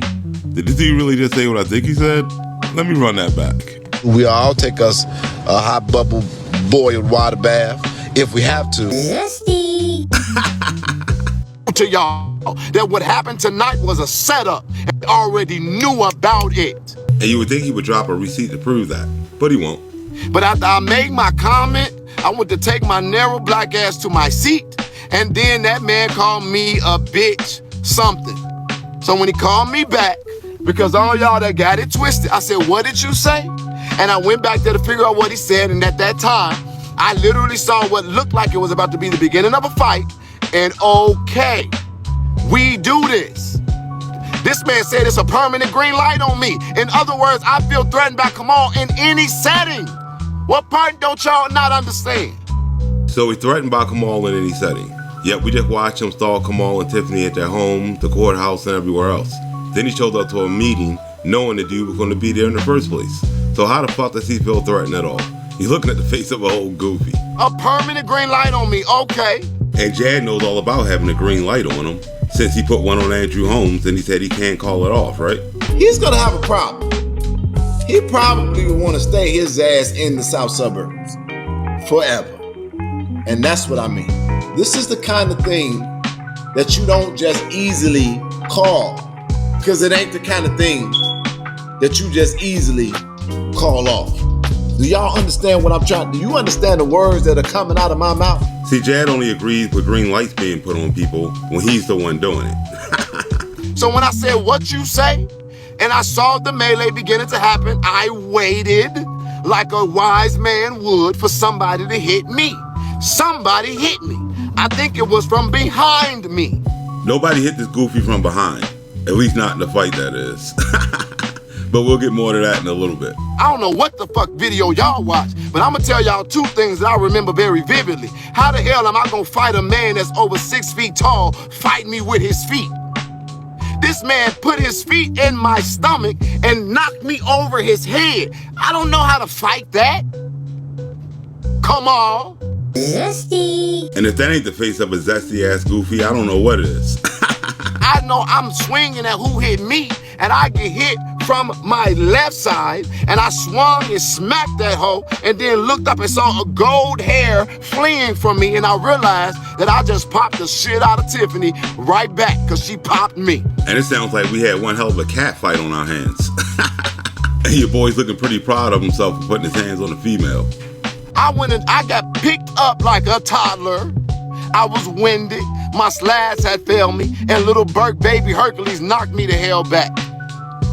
I went into a room on the side by an elevator, and the security was trying to act like I was Rodney King and they was the LAPD. And I'm back there fighting like Tina Turner in the goddamn limousine with Ike. Zesty. This fool would compare himself to Tina Turner, right? And it sounds like homegirl was fighting for her life back there. Back there screaming and fighting for my life, trying to fight. So once Goofy was done crying in the car, he decided to go to the police station and put a report out. Only it didn't go his way. Check it out. To get clarity, I said, what did you say? And while doing that, somebody hit me from the back. Zesty. I had to do it. I was being attacked by Kamal, DeMarcus Crigley, Tiffany Henyard. That's what I can speak to. I understood that. So my question is, who was the guy in the middle? Because I saw the video too. Good. From multiple sources. Looks like these cops can see your boy's bullshit coming a mile away. So I can't speak to nobody else but Jedidiah and what happened to me. That's why I'm here to file a police report. What you're stating is what shows differently on the video. That's because Jad likes to lie a lot. The first hit to which I'm here for was against me from my back. I believe it was a security guard. After the fight started. No, it was not. You could put John Doe, because I'm not telling you anybody's name. Your name was Jay. I didn't tell you, you know what? I never said you asked someone that was there. Okay. That showed me the video said his name. But bro, I'm not here for that. Do you have a complaint for that? And your boy Jazz getting upset because the cop already knows all the info he needs, and Jazz lies won't work. What happened? I saw the video. You said something. Kamal Woods got mad. Got up. Made comments. He made a comment. Right. He made a comment, right? He made a comment at me. I came back and asked him what he said. Verbally aggressive. And then Jay got in the middle of a person approaching me. Jay came at him at an aggressive stance. No, he did not. No, whoever that person you're talking about did not. What? And then the fight started, and then that's when everybody rushed in. And just like everything Jad does, he wants you to ignore what you saw with your own eyes and just take his word for it. You got somebody who saw him hit you? Yeah, a lot of people was there. The phone number, my name and back number. So what's this? So you have to take my testimony for my report. Where is it? Right there? It's on camera. Okay. As you can see, this cop's pretty much done with Goofy and his bullshit, and he just wants him to get the fuck out. You said I heard you out your mouth say that the first punch was thrown by him, which that would be not factual. It would be the person who hit me in my back. That's what I watched. Fair enough. Now, once he was done at the police station wasting the police time, he jumped online the next day to make himself look even goofier. Check this shit out. Is a clip of me and what I'm standing there for in Dolton, Illinois. And I want to talk about that a little bit deeper, but today I want to listen and I want to hear. And I want to basically open up for public comment. And I think we all know where this is going to go. And not only that, the Breakfast Club Inside Edition, it's everywhere, Tasha K. And that's why he started the fight in the first place, to get free publicity and clout, just like he does on every case he goes to. And I want to hear the good, the bad, the ugly, the indifferent. I'm not above critique. Sass the goofy that wants to sue me for criticizing him. Was it too far for you? Can you hear me? Yes. Absolutely not. Tiffany is a bitch. Kamal Woods is a bitch. Everybody associated with that administration are nothing but bitches. And here's why I stand behind them. Why in the hell would you support and I apologize for the background noise, I'm at the gym. But why in the hell would you support somebody that is alleged to have been involved with a sexual assault? I don't know why he's asking Chad that question, since he's known for doing that shit himself. And now anybody who approaches him, you gonna have to deal with me. That shit is too much. Tiffany Senior is a orange hair, mop head ass bitch that has no business being in government, being in office, serving the people. As you can tell, Jed and the people in this audience aren't very good people. But the funniest shit happened when he started talking about when the Breakfast Club shit all over him. I saw the Breakfast Club and they had no context. They were just responding to a soundbite, and it was very disheartening. He's just mad because they didn't take his side like the mindless zombies in his chat. And that shit was hilarious. The Illinois mayor, her name is Tiffany Henyard, she had to get busy with her boyfriend because she was at a board of trustee meeting and one of the community activists in the audience stood up and had some words for her. Let's take a listen to the activist. She stepped aside to help her daughter become something you'll never be, which is a married woman. You know what that is? That's social media versus real life. That's crazy. Because I don't know if anything that man was saying is true, but you may get that off on Facebook. But you talk like that in real life in front of somebody, that's exactly what's going to happen. You're going to get some hands put on. Or you'll get your tooth kicked in like Jedidiah. You can tell how he was talking, like he was saying things like to get the oohs and the ahs from the crowd. Yeah. And like I said, like, you can get that off on Facebook. Right. I'm sitting there, and my people sitting here, and you think I'm just going to let you get that off? Yo, he called her a B. And he called her a B. He called her a B. He ended it like B is done. And it's like, I know her man was like, yeah, I ain't got to be her husband to whoop your ass. Oh, and he most definitely got his ass whipped. But let's get back to the goofy. And it caused me to have a lot of men get in my inbox. If that was my woman, I would have done this and done that. And I felt like Charlemagne really botched an opportunity to educate. No, he pretty much hit the nail on the head when it came to this situation. Welcome to Investigate and Advocate. Yeah, Jedidiah, this is Ricky Peterson. I want you to know who I am. Oh, I know exactly who you are. You can already tell by the look on his face that he wishes he didn't answer this call. Jedidiah, first of all, you know you were wrong. That's point blank. I'm going to keep it respectful. You have been antagonizing that woman for at least, consecutively, for at least the past month and a half. You have been very antagonistic. That's just what it is. And at that meeting, if Donald Trump's words was insightful on January the 6th, your words at that meeting was definitely insightful. And it's your words that led to that altercation. Nothing else. You were not set up. No one tricked you to get up there in front of that podium and say the things you said. Jedidiah, you did that on your own. No one tricked you to sign up for public comment. You did that on your own. No one told you to mention her child. You did that on your own. You can't say you were set up when you voluntarily got up there and said what you did. And if you can't tell by your boy's face, having the facts just laid out to him very accurately got your boy big mad. And after you said what you did, even though Kamal got up and said something, he was not anywhere near you. You turned around and went back and approached him while he was engaged in with the other guy, Jay. I'll say his name is Jay, so you want to call him Jay.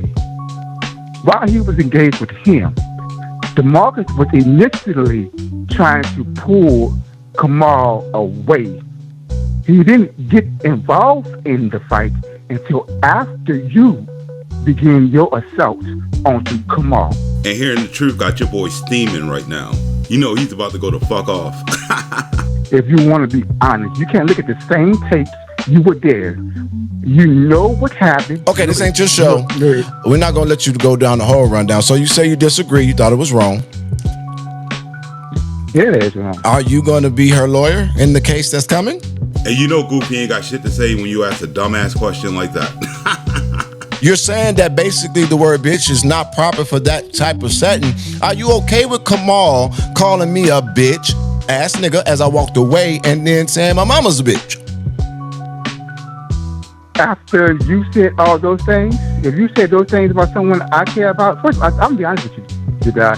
Had I been at that meeting and you were saying those things to someone that I cared about, you wouldn't have made it through. I said, okay, don't threaten me, Ricky. This dude being hypothetical and this dumbass is over here saying don't threaten him. You looking at the face of a whole Goofy. Are you okay with the elected official leaving the safety of the table and running to the back to strike me with a microphone?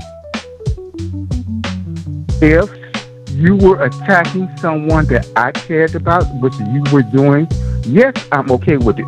Why doesn't this Goofy understand that he started this shit and somebody else finished? And with that being said, this is my show. Your response will be in the comments because as far as I'm concerned right now, you, sir, are dismissed. Are we done? No, we're not done. You are. And that's what you call having ultra thin skin. Send your boy some resources for a fur coat, because he gonna get sick. Really? You're like... Next caller, 6377. Welcome to the show. Public comments. So when your boy came on here and said... And I want to hear the good, the bad, the ugly, the indifferent. I'm not above critique. He was clearly full of shit, because your boy is big mad.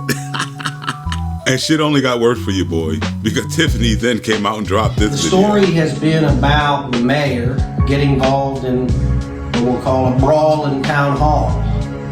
But no one, from what I can see, has bothered to look carefully at what happened. The truth has been lost in the spectacle.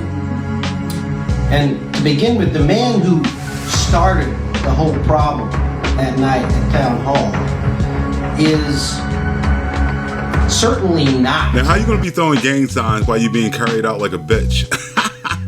And Jedidiah Brown is not just some random citizen who has an opinion. This is a person who's created a whole social media campaign for himself by essentially stalking the mayor. Y'all, today, this is your boy, Jedidiah Brown, your own location, reporting to you live at Dolton Township's meeting. I've kind of sort of been out already scouting the spot. Yeah.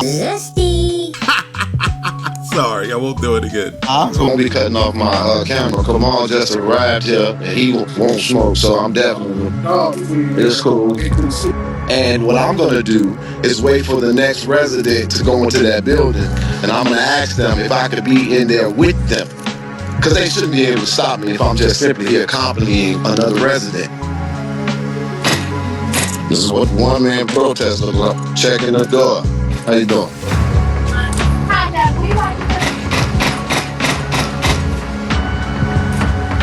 You could have walked over here.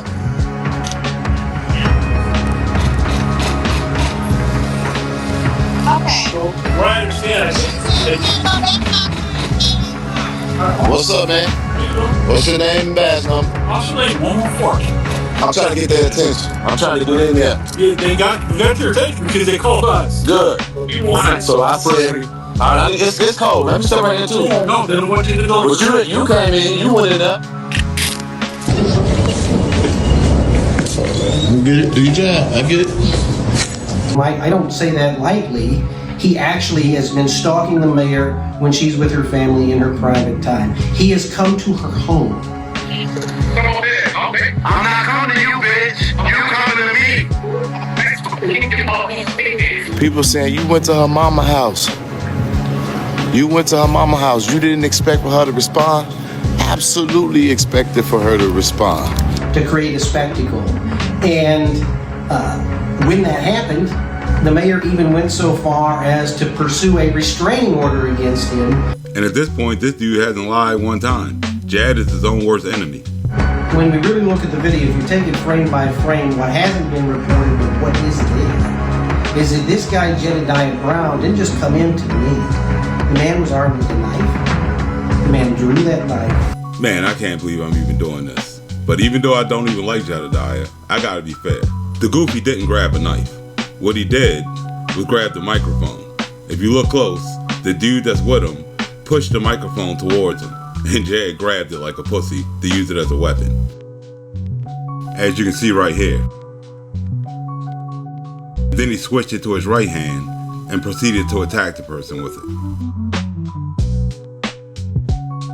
But if you stop the frame right there, you can clearly see the top of the microphone and the handle. And this was the one fact that Tiffany and the lawyer got wrong in the entire video. The rest of it was pretty accurate. The man swung that knife at Kamal Woods. Mr. Woods did not lay a hand on anybody prior to being attacked physically by Mr. Brown. And a second person who's seen in the fight, who's not just a citizen either. That individual is a former employee of Dolton, fired for hiding his sex offender status. Sounds like Jad found another friend to defend.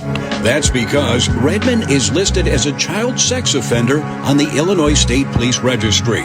He served 24 years of a 50-year sentence for taking part in the brutal gang rape and beating of 2 young girls in the Roseland neighborhood in 1991. News reports at the time say Redmond was one of 4 young men who kidnapped the girls and took them to an abandoned garage where they were sexually assaulted and beaten with boards and guns. And these are the 2 people that attacked Kamal Woods. Yeah, that shit got dark real quick. This shit is really fucked up. The story has been reported as if the mayor's boyfriend caused the fight and the mayor jumped in it. But that is simply not the truth. And the video itself, when taken piece by piece and looked at frame by frame, shows it. Well, the video definitely proves that Jad was the whole reason why the fight broke out. And since there's multiple occasions where Jad shows up to protests and town meetings, and this happens, he's definitely guilty. And, this man, Jedidiah Brown, who was at the meeting, is nothing more than a pathetic symptom of a greater disease. This is a disease of social media fiction metastasizing into popular culture fact. And that's what this mayor has been experiencing for months, and it's dangerous. This man's an armed predator who stalks the mayor so he can scream it all night. And people enjoy that. And when Jad saw this video come out, needless to say, your boy had to run damage control real quick. So he jumped online and just made a goofy out of himself again. On a plane, and to have so many messages about a video about me, it was shocking. Because if I'm not mistaken, I thought that Tiffany Henyard was running against Jason House and not Jedidiah Brown. Well, was the video about her running for office, or was it about her being stalked by a clout-chasing goofy? I didn't need to come to Dolton for money, because I came with a $12,000 monkey that lost his life due to this fight. Or he sold Cairo like he did the ones on Facebook, since he won't tell you what actually happened to Cairo. Multiple vehicles situated in different places across this country while I traveled it, and multiple homes where I resided and frequently traveled for the last 3-4 years. Oh, check that out. Your boy's balling. And if you add on top of that the fact that the mob gave him this much money for a sex lube company. Literally within the first 3 months of us launching, y'all, we made $93,000 within the first 3 months, me and my business partner. You know, the mob bosses that are quote unquote sponsoring this goofy. But guess what they are now? Sponsors, jackass. Stupid. You've now made me more powerful because now I don't have to put any money in and I still get stuff for what I gotta get done. Now, if you just listen to this and you follow this goofy, then ask yourself this question. Why does he go live every day begging for money when he so-called has a sponsor that gives him all types of money, right? Yet he grifting you people for monkeys and all types of shit. Yet you keep giving him money like a bunch of dumbasses, and only results you get out of it is him posting pictures going on spending sprees. We're not gonna talk about the specifics of that, Because what Tiffany Henyard did was what she's always done. Abdicated her ability to do something good, present herself as something that she is delusional in and that she's not, and make somebody else responsible for the actions that she should be accountable for. Then they must be twins because he described himself to a T. I have people calling me near and far even more, asking for me to come to their community to help them. Oh, we're going to get into that soon enough. But I want to be clear here. I'm going to give a video of my own. And I'm going to utilize the support of Investigating Advocate supporters to hire me a production person, because people have been sending us resources. See what I mean? Why does he need I&A to do it when he said he got a ton of money? Why can't he just get his sponsors to do it? Stupid. You've now made me more powerful because now I don't have to put any money in and I still get stuff for what I got to get done. Again, if you're donating to this dude, ask yourself why. He has money, right? And even today, I just spent thousands of dollars giving back to this community in the form of an event. I'm wishing that I can even at least break even. But I'm not confused that now I got to start calling my own friends and families to buy tickets because there's more virtual tickets sold than people who live in the community. And if you live in the community, don't feel bad. This is just another grift that he does on every case he goes to. You see, he puts on these big ass events that nobody ever asks him to throw. He asks for a bunch of donations and shit and to sell tickets and shit to it. And then when nobody shows up, he throws a tantrum because he knows he's not going to get that money. Check it out. I'm finna leave Chicago. I'm done with it. I spent $7,000. I'm gonna say this and I'm one and done. I am not sad. I'm very disappointed. I'm not even hurt. Y'all, for y'all, I didn't even require y'all to pay the price. I am thousands of dollars under. Now this is from 2018, and as you can see, he's still doing the same grift. Y'all telling me I done brought a famous comedian legend here.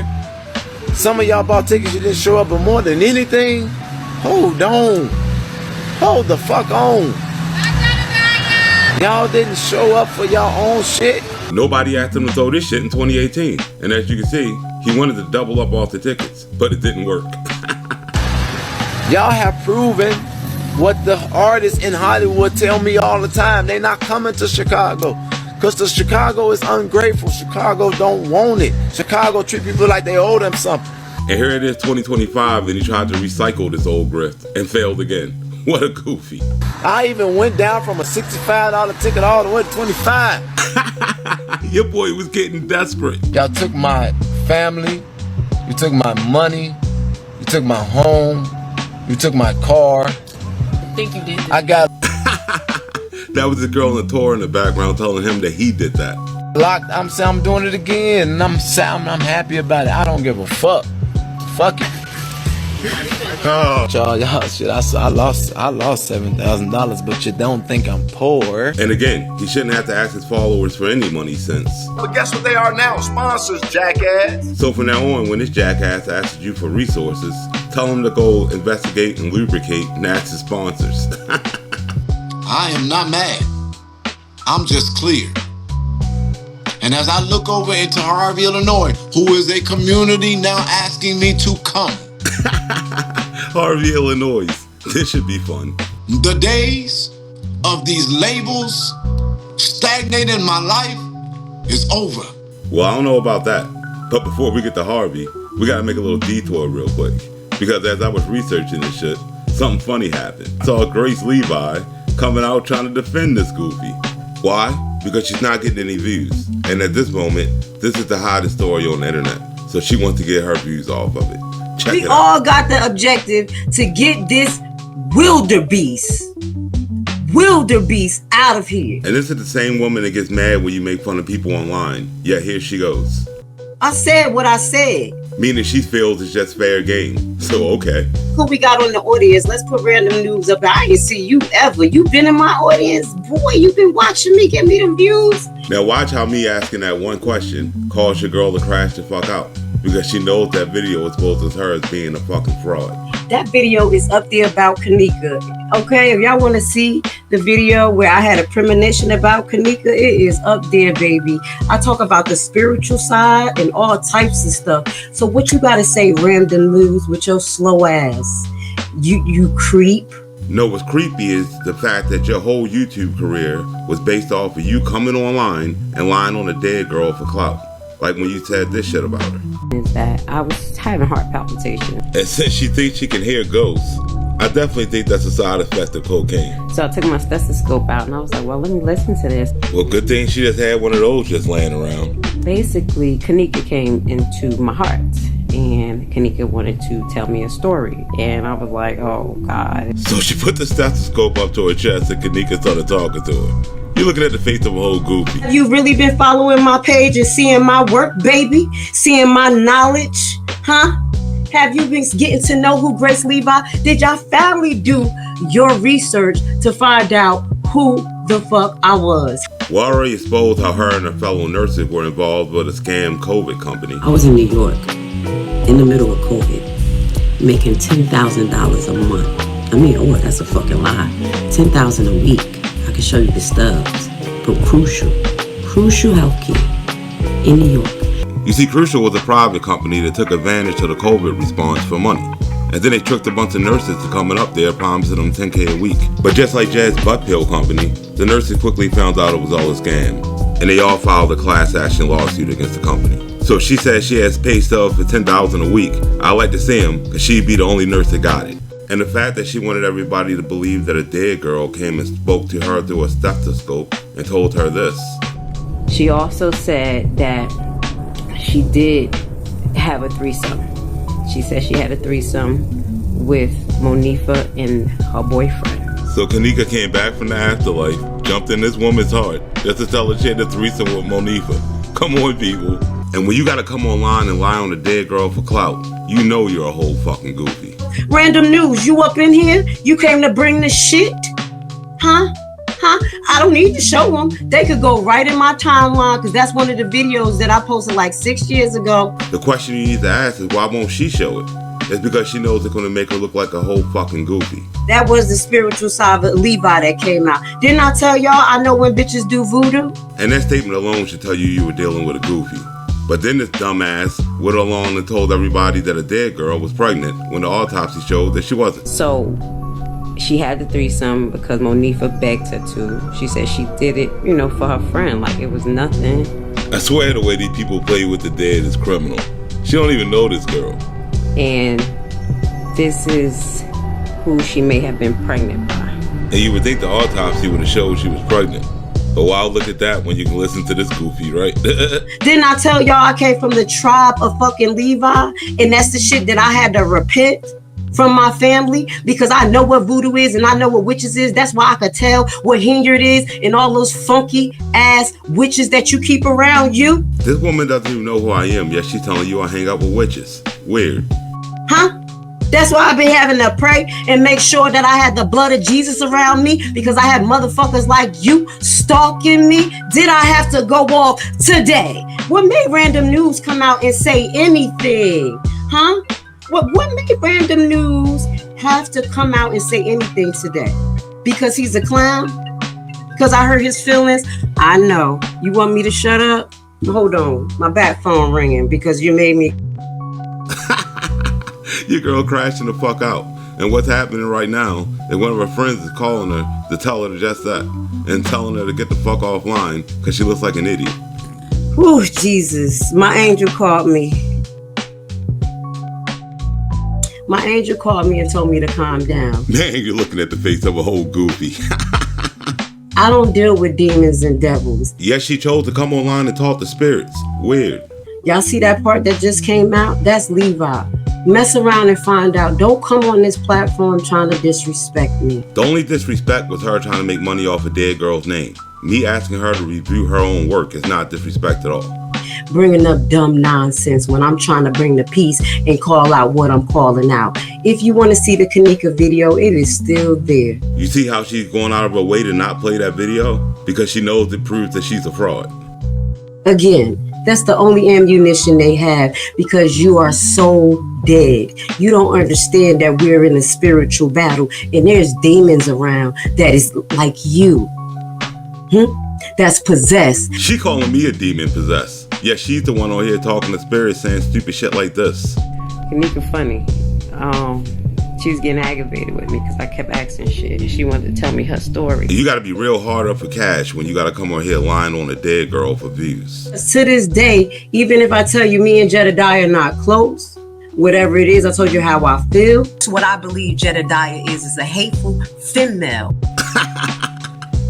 He's all good with me, whatever it is. But if he had dirt on me, he would have showed it.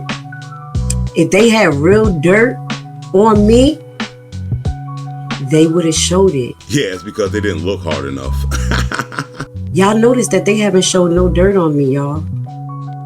Do the fucking math. Well, a funny thing happened. I decided to do a little math myself. And I went back and found one of her old Facebook posts she made, defending this goofy. I saw something that didn't add up. You see, I noticed your girl's Facebook posts were being sponsored. And when I looked at the sponsor, it said Primetime Homebuyers, LLC. So I figured I'd go to the website and check it out. You see, when I went to the website, it looked kind of iffy. So that threw up a lot of red flags. You know, kind of like Jedidiah's fake lube company. Then I saw they had a bunch of videos posted to the site that looked pretty cheesy. Realist investing can seem intimidating, but today I want to tell you that if you make the right decision today, you can enter the real estate market from the back door. Yeah, that sounds shady as fuck. Now, the fact that they're using AI for everything wasn't shady enough. I couldn't find a phone number on this thing to contact anyone. So I wouldn't look at the pricing of the shit that they offer. And boy, did I get surprised there, because these prices are outrageous. But when you get to the very bottom of the screen, you'll see how crazy this shit really is. Because these goofies are trying to get people for $2,500 for a one-on-one consultation. There's no contact information on the website. I came to the Facebook page to see who was running it. And check that out. The first person you see is Grace Forehead. And at this point, I knew something was up. Cause you're telling me this goofy is sponsoring her own Facebook post? And when I jumped over to the YouTube page, it was just like the Facebook page, hosted by Grace Forehead with a bunch of AI videos. And if you search her on Google, you'll find a vlog she wrote where she goes under the name Lashley. But you know what else you'll find when you search this shit on Google? The fact that it's a fraud. Because people have been doing this primetime home buyer scam for a while. And they ruined a lot of people's lives with it. And if you gave somebody $2,500 who said they could speak to a dead girl through a stethoscope, I know you feel like a whole goofy. So if the ghost whisperer over here ever tries to sell you a house, tell her to keep it moving. How the fuck would you come to Grace Levi page? Where your real dirt on me? You still you still talk about Kanika. Yeah, that didn't age well, did it?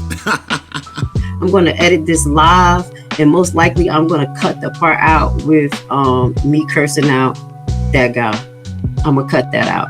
Or maybe I could just leave it, because y'all know I cut this up, so I'll just not even add that. But we gonna keep that for the receipts, because we're gonna tell them fuck around and get down. More like she just fucked around and found out.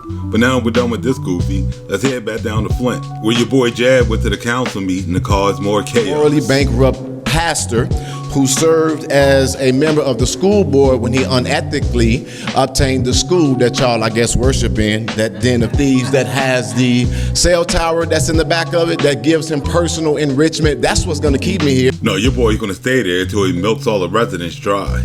So you all have enjoyed sifting and grifting for your community for so long without people, without the resources or the ability to find it out. I'm gonna work very hard to get my friends at the DOJ to take a quick look over here in the city of Flint. His friends in the DOJ. Before I leave, and then I wanna leave you with this. When I come back with the 2 buses, they're gonna be coming to see you. Have a good day. I'm sure nobody in the room can lose any sleep over that threat. Please hold. There are no more public speaker slips being accepted. The meeting was already started. So, next public speaker. As you can see, Jad and his group of goofies are trying to break the rules again. Would you please start his time? He's speaking. I asked him was I the last speaker. Please start his time. Well, anyway, I would like for Mr. Ariel Mitchell to take my turn on the microphone. then you are forfeiting your time, and so that is done. Next public speaker, Madam Clerk. I'm going to stand up here, Ariel. Next public speaker, Madam Clerk. See what I mean? None of these meetings can ever be civil because these goofy gotta show up and make it nice and ratchet. Hello. That is not how that happens. Davina. What? Davina. My name is Ariel Mitchell. Ariel, she didn't call your name. She called Rich Jones. You can already tell this dude's a fucking goofy.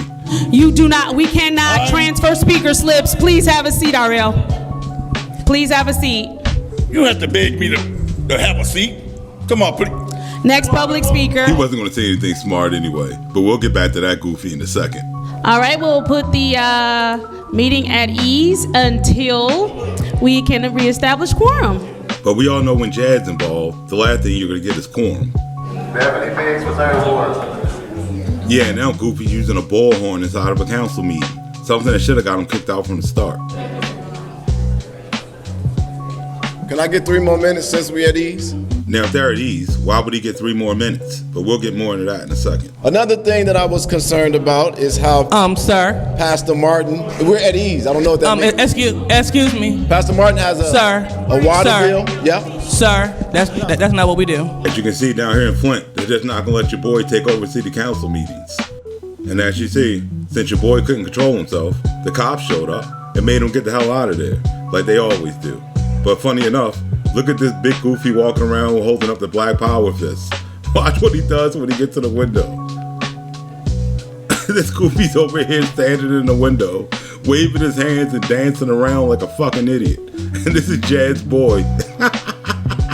Now, as usual, whenever something like this happens, Jad jumps online and tries to save face. But like always, he's just gonna make himself look worse. Check it out. Videos that I want to play is when that then Councilwoman Judy Priestley, after witnessing this illegal act, these would be her words. Yeah, listen close. You're gonna love this shit. Another video when you scored it out. Get out of here, Jedidiah. We don't want you here. That would be Councilwoman Judy Priestley on the hot mic, we allege, and those were her sentiments. I mean, who really wants a grifter running around the city causing trouble, right? This is Councilwoman Candice Machette, and this is her perspective of that same incident. So, a couple of things, because our colleague in the 6th Ward did say that she was not here, so she didn't understand the particulars. We were not at ease. We were not in a recess. He was not put out because of a bullhorn. He actually approached the podium and was speaking, and we were not having public speaking. He was asked to sit down by the chief of police. The chief of police actually asked him to sit down, and he refused to sit down. And so the chief asked him again, he refused again, and so then the chief told him he needed to leave the meeting. Which is what happened, but you know how it is. There's either the truth or there's Jad's side. So today, we're gonna take a look now at body camera footage, and let's figure out exactly what it shows. All they're gonna show us that this dude should be banned from all city council meetings. All right, we'll put the meeting at ease until we can reestablish quorum. It was the voice of Candice Machette. What you just should have heard, and what she just said was, we are now at ease until we can re-establish quorum. That is the same voice of the lady who y'all just listened to say, we were not at ease. Shall we continue? Now watch how the whole point he was trying to make is thrown right in his face and destroyed. If they can come in so we can proceed with the city's business. Well, we still have 5 people because Jonathan Jared is actually still in the chamber. I'm looking at him, so we can proceed with our meeting. I'm going to continue and go ahead with... And if he would have just waited 2 seconds, he would have saw they were going to proceed anyway. Instead, he made himself look stupid. So now she says, now she's switching it, literally in the same moment. Now she's saying, we can keep going on. We have quorum. I can see them in the back. But what did she just say? We're going to be at ease until we can establish quorum. And since she clearly just said she established it, then what is this goofy talking about? I'm so mad that I didn't know that was that man from Ashton Capital. That white man sitting over there by himself is rich. And you could tell by that ratty little laugh that he mad as shit he missed his chance to grift. Yeah, well, as soon as our colleague come from back there, we can move you, or hopefully move you all toward the front so we can present you with your acknowledgments. And now they just put the meeting back at ease so they can wait for somebody else to come down. But watch this. So, is it recess or no? Is this recess?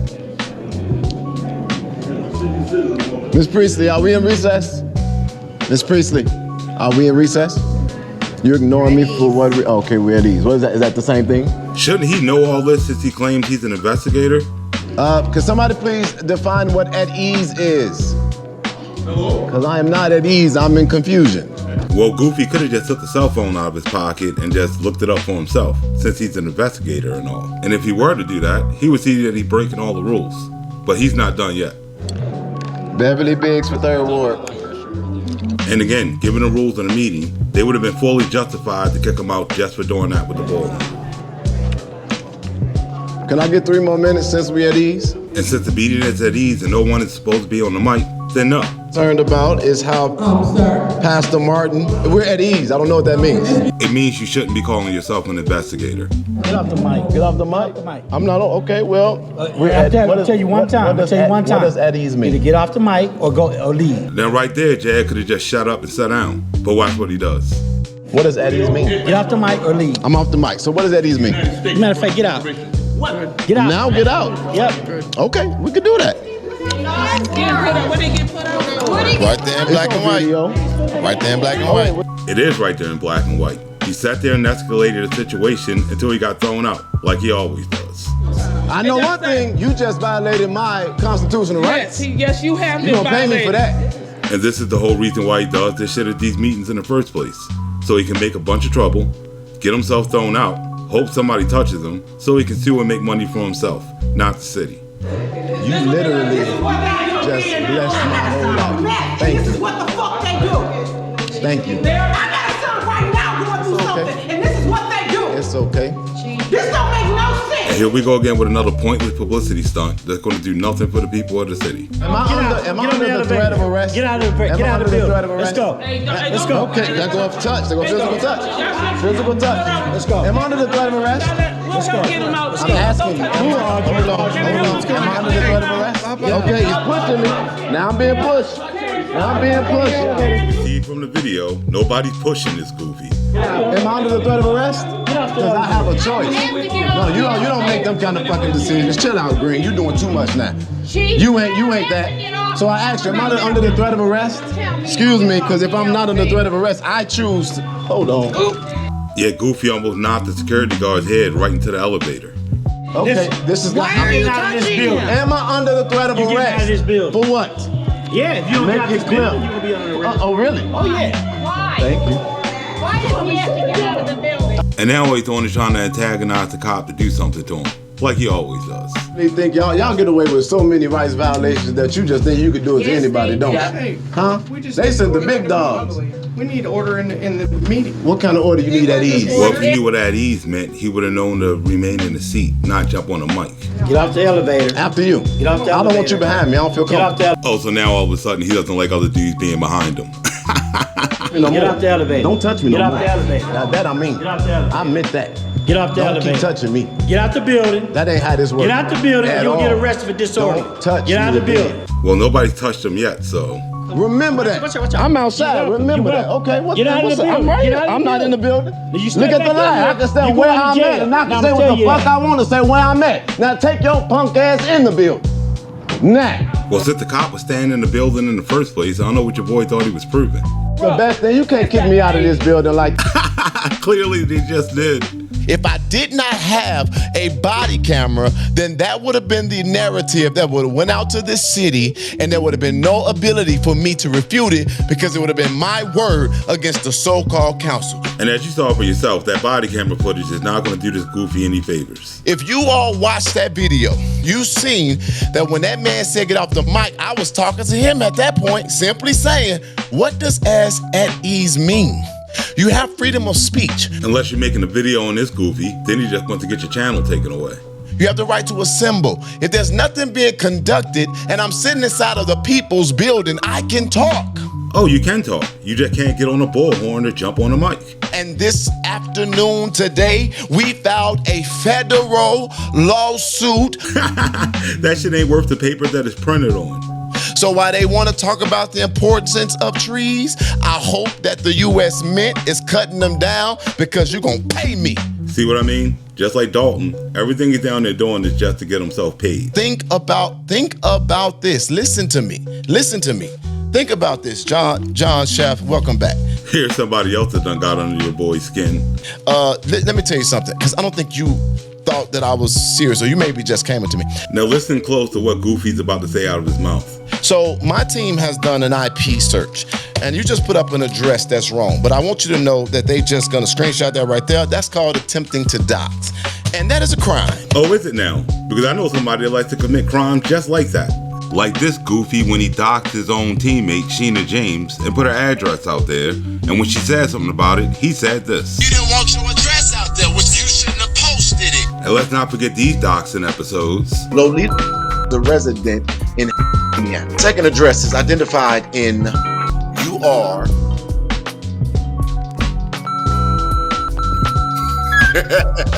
You see, Jed likes breaking the law with doxing so much that he openly brags about it. I researched who they was, I put the information out, and we was messy as hell. But now that somebody attempted to dox him, he wants to play victim. You're looking at the face of a whole fucking hypocrite. Thank you, sir, because I needed you to come on a certain amount of times before I can file my cyberbullying and harassment charge. Dumb ass. No, you would only be a dumbass if you believed anything that just came out of his mouth. I know, call me a bluff. But do me a favor, y'all, and make sure we got that screenshot of John putting up an address. That actually is an address that was attributed to me. Well, I guess he was lying when he said this 60 seconds ago. And you just put up an address that's wrong. Your boy just lies for no fucking reason. It's an attempted to dox, and we're gonna take that to our police department and file that report tomorrow. Yeah, and at this point, you already know what that's the face of. But before we end the video, I gotta roll up one more blunt. So we're gonna take one more break. We'll be right back after a word from our sponsor.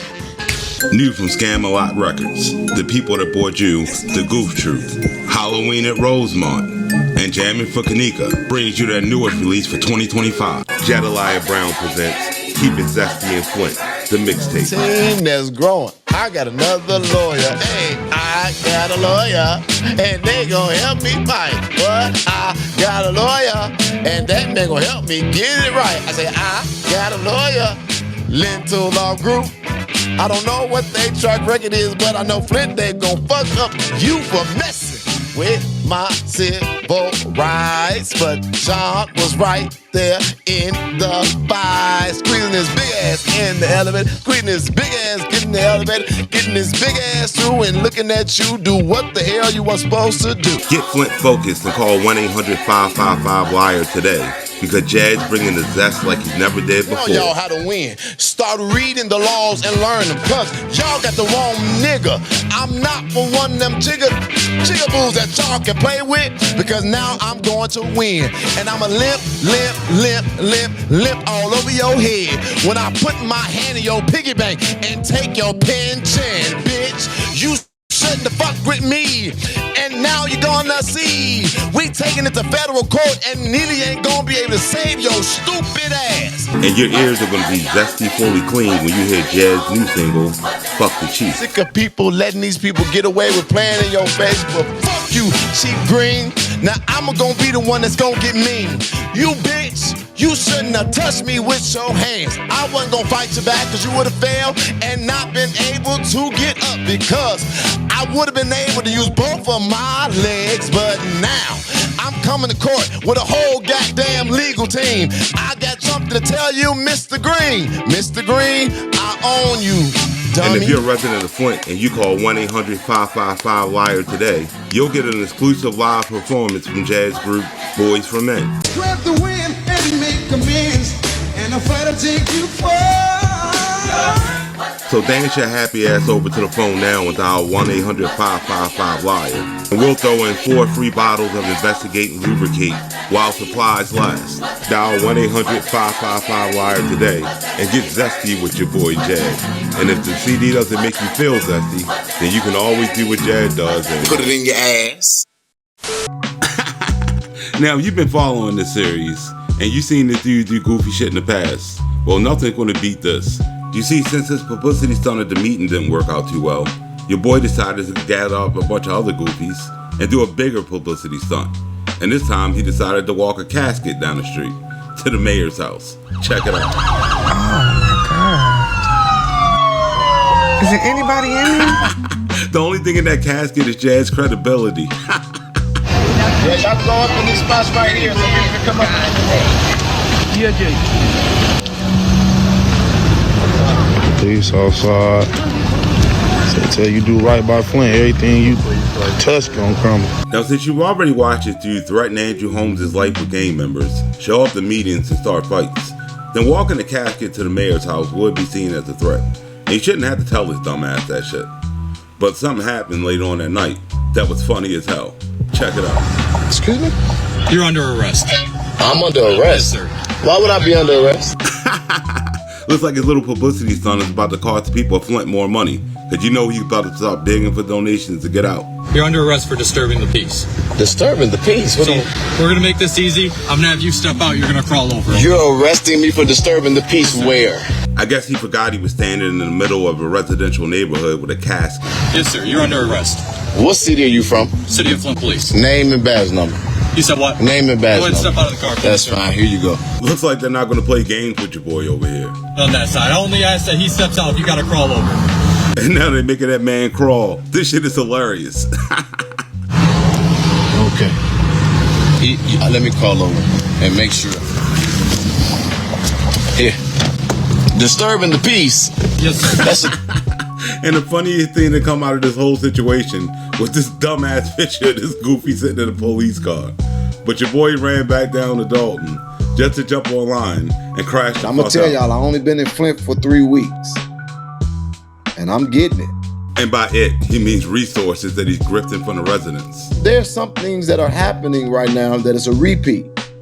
Always going on in my advocacy. Now y'all start seeing this YouTube guy trying to spin through these fake pages of trying to put out these 7, 8, 9-year-old lives. And then he's gonna take my videos and splice them up to try to put out some propaganda message to try to turn the people against me. Now he's claiming I'm putting out propaganda without proving that I'm putting out propaganda. And it ain't because he wants the work to not be successful. It's simply because he doesn't want, he wants to eat. And he thinks that the only way that he can eat is trying to be my detractor. If I was trying to eat off this dude, wouldn't I make a video on him every day? Like he comes online making videos every day about absolutely nothing? Well, I'm going to tell y'all this to the people of the city of Flint. If you all allow somebody to make a fool out of you with videos that are 7, 8, 9 years old, if any of it was true, I wouldn't be seated in the seat I'm in right now. Yes, he would, because that's what grifters and frauds do. That's the first thing. The second thing is, with all the stuff that I've done in the middle, why do they got to go 9 years or 7 years prior? If I'm so bad, they could bring up stuff now today. Since your boy came back on the scene, I've already proven that he was running a fake sex lube company, and I exposed the fact that he was selling monkeys way before he tried to get the village of Dolton to buy him a new one. And that's very recent. This is what I want you all to know as it relates to that guy, because I know he's watching. I want you to hear me. I've never lied. I've been knowing who you are. I know who you are. I just keep on forgetting about it or not wanting to deal with it because I'm just too busy. But you are another one that's gonna be my bitch. Pause, my dude. Again, I'm not like that. And at this point, I'm ready to sue you for sexual harassment. And I'm going to sue you for all the years of harassment, cyberbullying, and not you think fair use gives you permission to defame and to give out misinformation. I already told this dude if he thought I was defaming him or putting out false information to put my video up, do commentary over it, and prove that I was doing that. But he hasn't done it yet. And I said if I was proven wrong, I would come on here and apologize and correct it. But yet, he still hasn't done it. There's a very thin line. And there's a level of decency that you must often understand that your dumb ass doesn't seem to understand that you cannot cross. All I've had to do is accumulate the evidence of how you trigger me. Well, it's going to be hard for you to prove in court since I got an eyewitness who would state that my channel was too small for you to care about and I'm completely irrelevant to you. I don't care about that. You know, they too little for me to be even focusing on that. So unless my witness is lying, you don't have a case.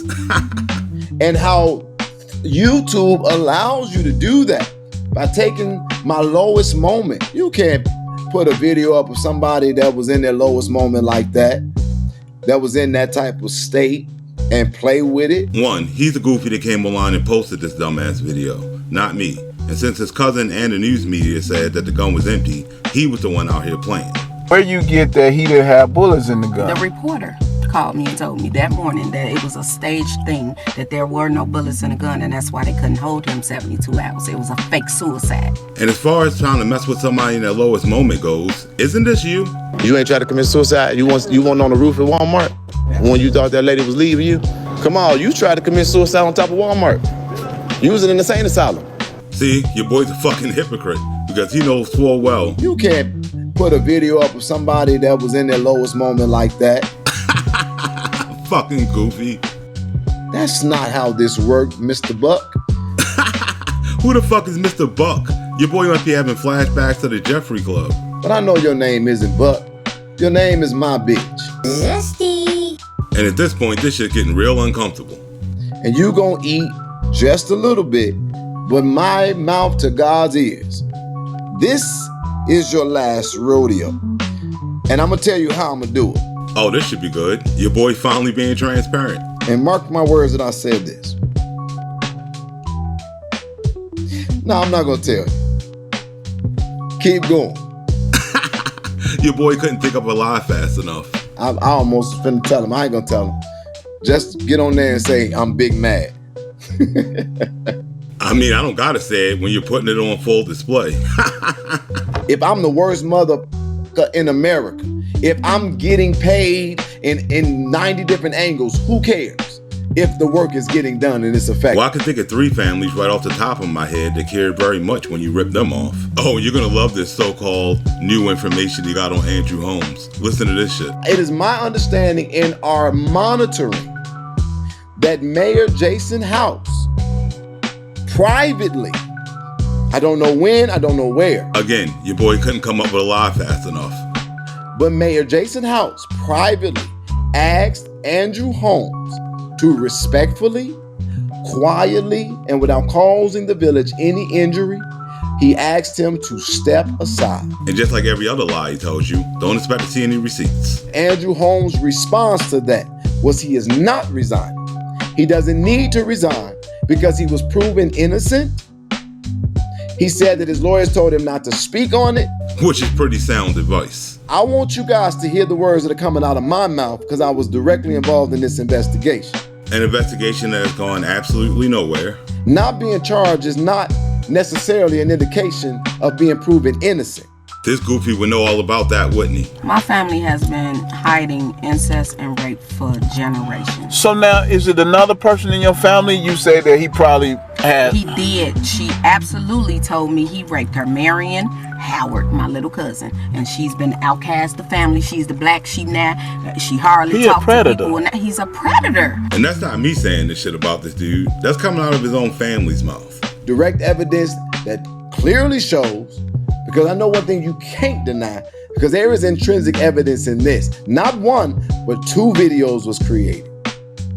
One video a politician has, and they too chicken shit to stand up for righteousness. Man, where have I heard this lie before? I seen that video, but I couldn't get that video.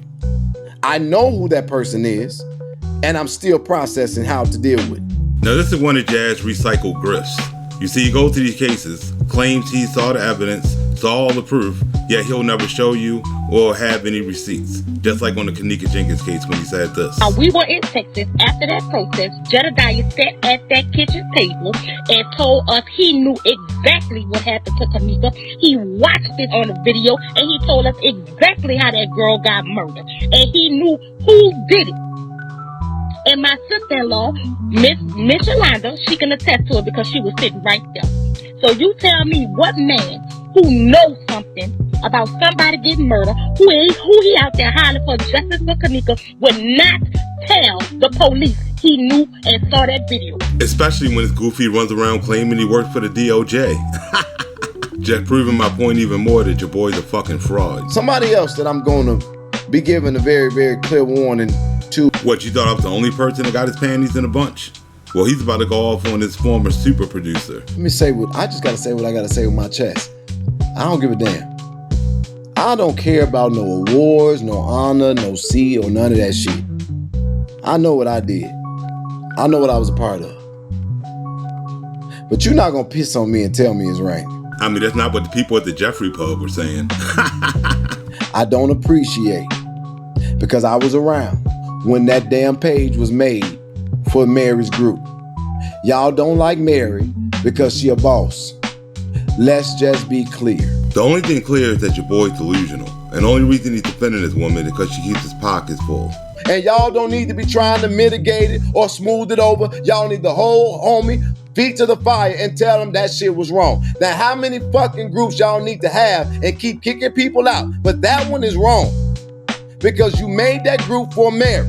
Guess he should have thought about that before he decided to screw his producer over. You created the group because you didn't think that they were savvy enough and you wanted them to be able to have the connectedness. Now, your weird administrator needing to be asked, just like you tried to go and buy the copyrights of INA and you own it. Weird ass. Well, I hope they're not trying to copyright that logo that they stole from this TikTok channel. So, Kimberly, if you need relevance and if you need to establish something, get that shit out the mud. Why would your weird ass watch them build a goddamn group and steal it? If she created the group, how can she steal it? And I'm going to tell y'all this. If they'll do it with you, they'll do it to you. It's only a matter of time before snake and bite your ass too. And that's something he knows very well because he snaked every team he's ever had. Just go ask any of them. He is a fucking fraud. I decided I was going to move it in the group. What trolls? Looks like the super producer got homegirl big mad. I'm gonna just go ahead and finish my crash and get the fuck off here. Y'all fake as fuck too. And I want y'all to understand this. He just called this audience fake. Jedidiah ain't never no dummy. I know who tolerate me and who celebrate me. I know who really like me and who don't. But have y'all not noticed? I don't care. If I was so bent out of shape about credit, I would have been in Dolton at the inauguration and not running a casket down the street in Flint. You see, the people of Dolton already started getting hip to a scam. So he got to run down to Flint and Harvey to try to make some money. How many times does a person got to be seen doing weird snake ass shit before you stop making excuses for that shit? It's wrong. Which is the same question I pose to anybody that supports this dude. But I know one person that saw the light, and that was his former super producer, because she did a live and she put your boy out there. Check it out. I will not call Jedidiah Brown's name after today. He will be known as the Actor Vator. Looks like your boy got a new nickname we can add to the list. You know, just like a jerry curl, you know, for us ethnic folks, you get the jerry curl, you put the activator in, and it just drips everywhere, right? It just leaves a stain on everything. That's a great way to describe that, Goofy. Now, what that say right there? So, little story time. Let me take this down while I tell you how I got into this fight, so we can have the story correct. And I'm sure this is one story Jazz is not one told. But since this live was over 2 hours long, I'm only going to play the good stuff. So I already had joined the team. At that time, he had 2 chats. Which is the same way he operated during the Kanika Jenkins case. And he was just having us find stuff. Like he would ask somebody to find things on people, you know, what information we could find on people. And we would find it and put it in that chat. And then he would take it and use it and show y'all, you know, whatever. Showing that most of these goofies got way too much time on their hands. Then I was brought from that chat to another chat. The other chat was full of people that was already had been brought over, and they had been in there for a couple of months. And I'm quite sure that's the real messy chat. Jed came in the chat one day and asked us to find a way for him to be able to show receipts properly to the people. So that's what I set out to do. And I did that. And since she's making this video, you know your boy screwed her over just like he did Sheena James. I did produce those shows.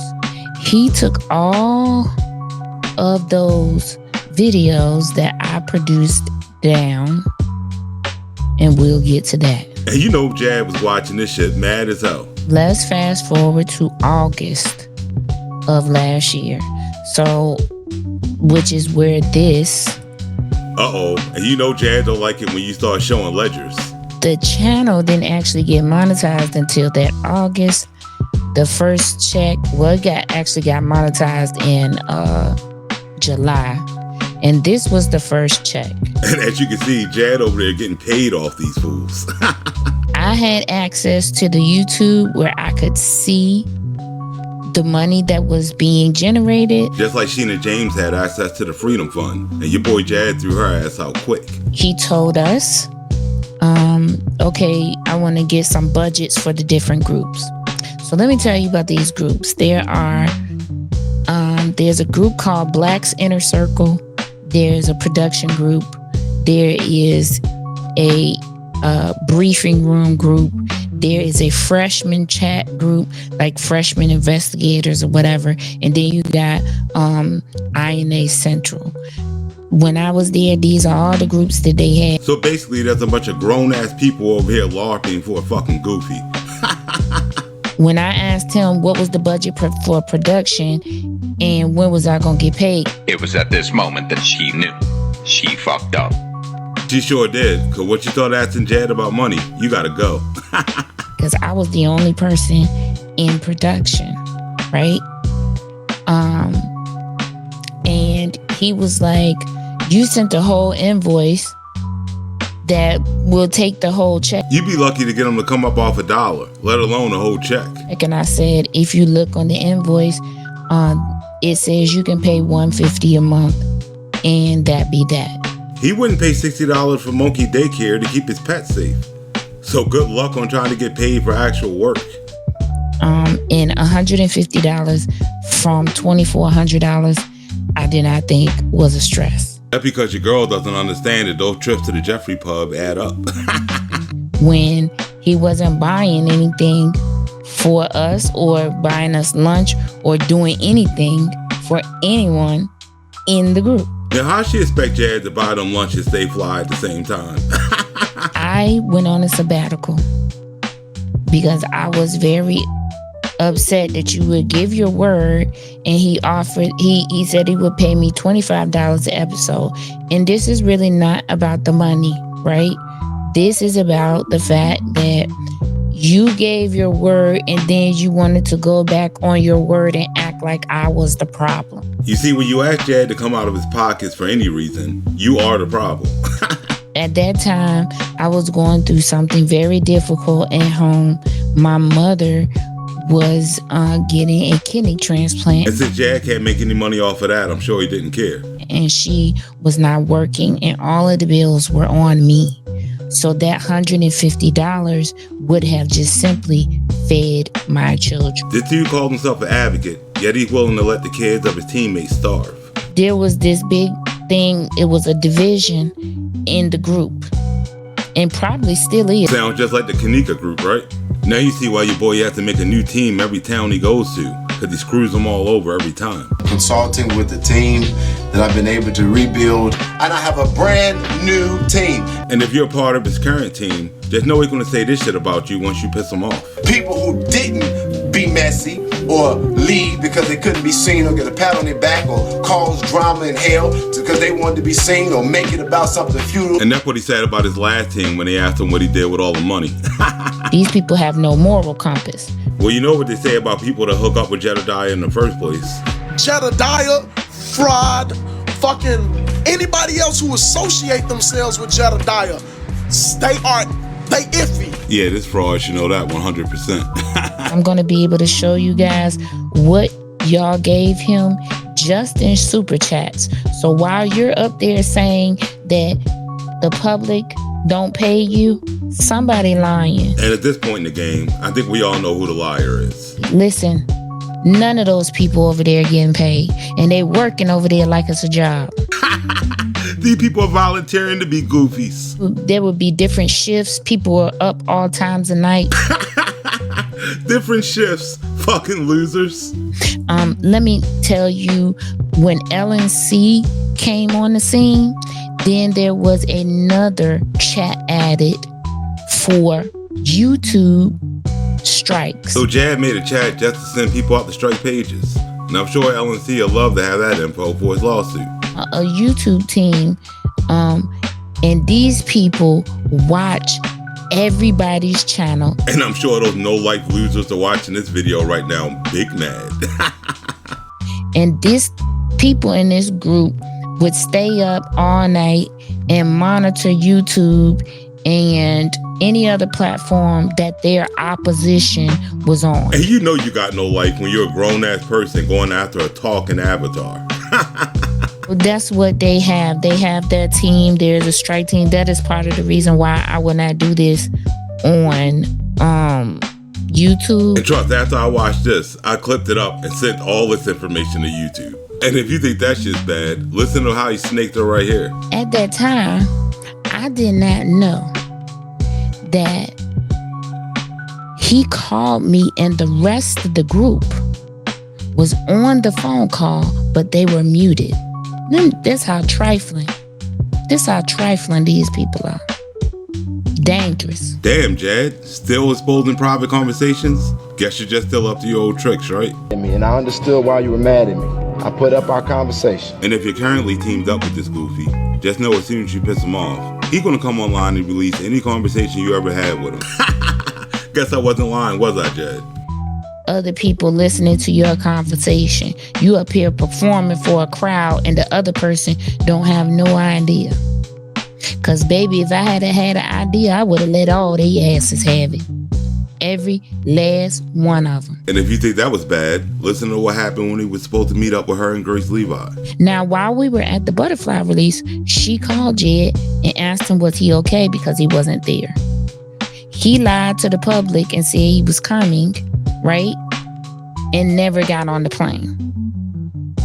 But was telling the people, oh, I got caught in the airport. He never got on the plane. He never left Texas. Because your boy's only going to show up to events where he can make $1. This is when that whole altercation thing happened on her page.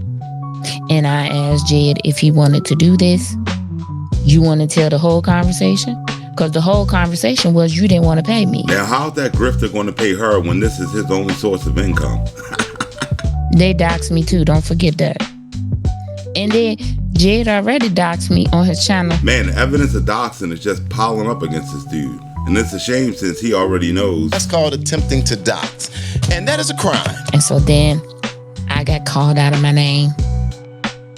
Even his mama started lying. Oh, trust, that's nothing new. And we'll have more on her in a second. He went to New York to visit Hannibal, and Hannibal wouldn't see him. Hey, your boy Hannibal didn't want shit to do with that fraud. First of all, I told him it was a bad idea to do that. But everybody knows Jad doesn't listen when he smells the scent of clout in the air. Jed was in Times Square, an hour at least away on the train ride from where Hannibal even lived. Figured that dumbass would get all mixed up. I told him that Hannibal did not like him. And I sent him some screen records of Hannibal looking uncomfortable when he was talking. I would be uncomfortable too if a zesty ass goofy was trying to come to my house unannounced. And he was like, nah, I'm gonna surprise him because I got money for him or whatever. And I said, I don't think you should do this, but you're not gonna listen. And he definitely should have, then he wouldn't have got exposed for ripping Hannibal off for all that money. He removed all of the videos that I produced, except for the Lavelle Redmond video because he's scared of Lavelle Redmond. I guess Lavelle must know where the bodies are buried. Right? And you have a lot of people that's over there because they're fans. Like when I say cult mentality is real, it's definitely real. The Jad knows how to manipulate a bunch of small-minded people into doing a bunch of dumbass shit. Good gracious, so you don't end up on the bad list. Let me tell you, this last part, Winky Wonder, is a lot of the reason why people will not come forward in Dolton about things that he has done because they don't want him to drag them like he doing me. And trust, you definitely shouldn't care about anything that comes out of this zesty ass clown's mouth. those crazy people in those chats, those behind the scene chats, be encouraging this stupid behavior. They be telling him, oh, that was great. Oh, I used to be like, you look childish. And trust, those are the same people that are going to throw your boy under the bus as soon as he gets his ass sued for all the dumb shit. He actually came, so I can tell you now, he actually came because a Chicago police officer that does not like welcome back Carter head ass Andrew called him about this Fania situation. And they knew that the activator had problems with Andrew, and so they brought him to get rid of Andrew, and it backfired. Just like it backfired in the Kanika Jenkins case. Your boy only went down there to grip. I just want the people of Dolton to tell me, how do you feel? You have won a victory. You have gotten rid of a horrible dictator leader only to be held hostage by an activist. That's insane. As far as Dolton goes, your boy did exactly what I said he was going to do. Go down there, grift, and do a whole bunch of nothing and bounce. And he's about to do the same thing in Flint and Harvey. But we're going to save that for another video, because this video has been long as shit at this point. But I can't leave without showing you one last grift, because this shit was really fucked up. Check it out. But tonight, it's going to be a different broadcast. If this is the first time you've seen this, tonight, we're going to bring Flint to prayer, but a different kind of prayer. Prayer with a prophet. So I pray, which you may have never ever seen or know, that I have a mother who actually knows the voice of God. Looks like your boy's about to bring out a secret weapon, Mama Liar. And when he does that, you know he needs some money. I'm going to put up a link on the screen, and those who are willing to receive prayer, you will then come on the screen with your face, and we're going to pray with you and see what God has to say. That's right, people. He wants his audience to literally believe they're about to talk to God. Called her at a good time. She said she's been fasting. I mean, so it should be laser accuracy. The only thing that's going to be laser accurate is the way they're about to scam the shit out of all these goofies. You know, because... And he'll use any stunt, anybody's tragedy to try to gain from him, but he's a product of his mother, because his mother is renowned for doing the same thing. Thank you, Lord God, I thank you for Pearl tonight. Because they know Pearl's gullible ass is about to come up off that money. I hear God said you will begin to see change in ways that you have never experienced before. The only thing she should change is the channel, because listening to false prophets is never good. Father God, I thank you, God, for Jimmy tonight. And let's all have a moment of silence for Jimmy's bank account. I hear the Lord say for you, Jimmy, this is what I hear God say. And God is dealing with you, reaching way back into your childhood days. And I hear this really clearly where the Lord says, forgive them, for they know not what they do. Yeah, he was talking about Jed and his mother stealing his money. Hallelujah. You looking at the face of a whole goose. But I hear God said, in this boldness, you're going to find strength. And I hear God said he's going to begin to strengthen you in the mental capacity. I bet she wishes he would have did that 5 minutes ago. It would have saved her some money. I hear God say that there's a divine intervention that's taking place even now. And even as you're sharing these tears and you weeping before him. No, she weeping because she just became another one of Jaz's mom's victims. Mama victims. This been going on forever. A woman was standing in her job about to blow her head off because she stole her husband's insurance money. And it looks like she's still up to her old tricks.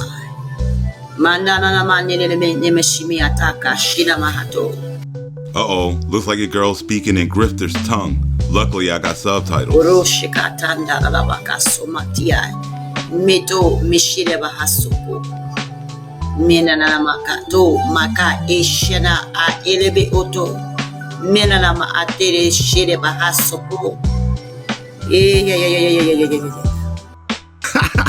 This shit is too much. So God, the mayor, God, I've been praying for the heart of the mayor. I've been praying, oh God, for the leaders, oh God, in that city, oh God.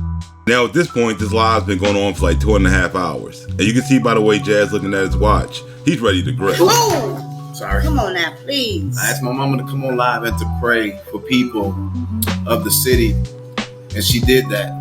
Don't think this goofy did that shit out of the kindness of his heart. You know he got a hidden agenda. And so look, listen to me. I am trying to make sure that I bring my mother on June 1st. I'm bringing my And I know you're making the same face his mother's making right now, because you can smell the grift coming. mama on June 1st to the city of Flint. That what we just witnessed here on live could be in person in the city. To pray for people who need to know that God is real.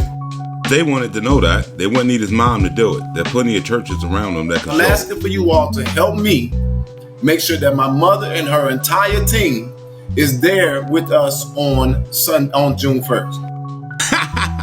It's just like his family said. They are scammers. Oh, his mama got it. You're looking at the faces of two whole goofies. It's 246 people on here. That's her cash app right now while she's sitting here. They are scammers. I'm asking for you all to give her what she needs to have her whole team with us on June 1st. So that they can get there, travel there, be able to stay there, and minister to the people there. Again, why is he asking his audience for money when he already said that his sex lube sponsors handles all these types That's of what they are now, sponsors, jackass. Stupid. You've now made me more powerful because now I don't have to put any money in and I still get stuff for what I got to get done. Yet he still comes online with a reason every day to still beg for money. Weird. I wonder why. I don't ask unless I need. And since he's begging every time he goes live, I guess we can assume he's a broke ass liar. And I'm asking it as a humble request. He shut her ass up real quick and she about to fuck his grift. You all can help me make sure that I get her to Flint and her entire team to bless the people that are there. I'm going to do the advocacy, but that city needs a move of God. A move of God? Your boy will say anything for a buck. I'm asking you all to help me make sure my mother can get we this. gotta have more love. Come on, Flint, Hold Michigan. on, mama, hold on. Your boy getting so desperate, he about to throw in a free bottle of lube to sweeten the deal. If you are a resident of the city of Flint, you just witnessed that God can speak to a person for real. No, you witnessed with the first part of Jazz grift. And now that he got you buttered up, get ready to pay up. Can you look at your cash app? I'm looking at it. No, that's your tax. That's my cash app. Mama, that's not your cash app. Look. It's not your cash app. Boy. Your boy can't wait to see how many goofies he ripped off. I gotta sign out. Got 5 cash app.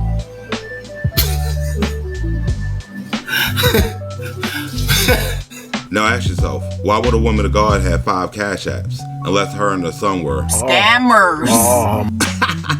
Bless you guys. Thank you. Bless you. Love all of you. Hold on, mama.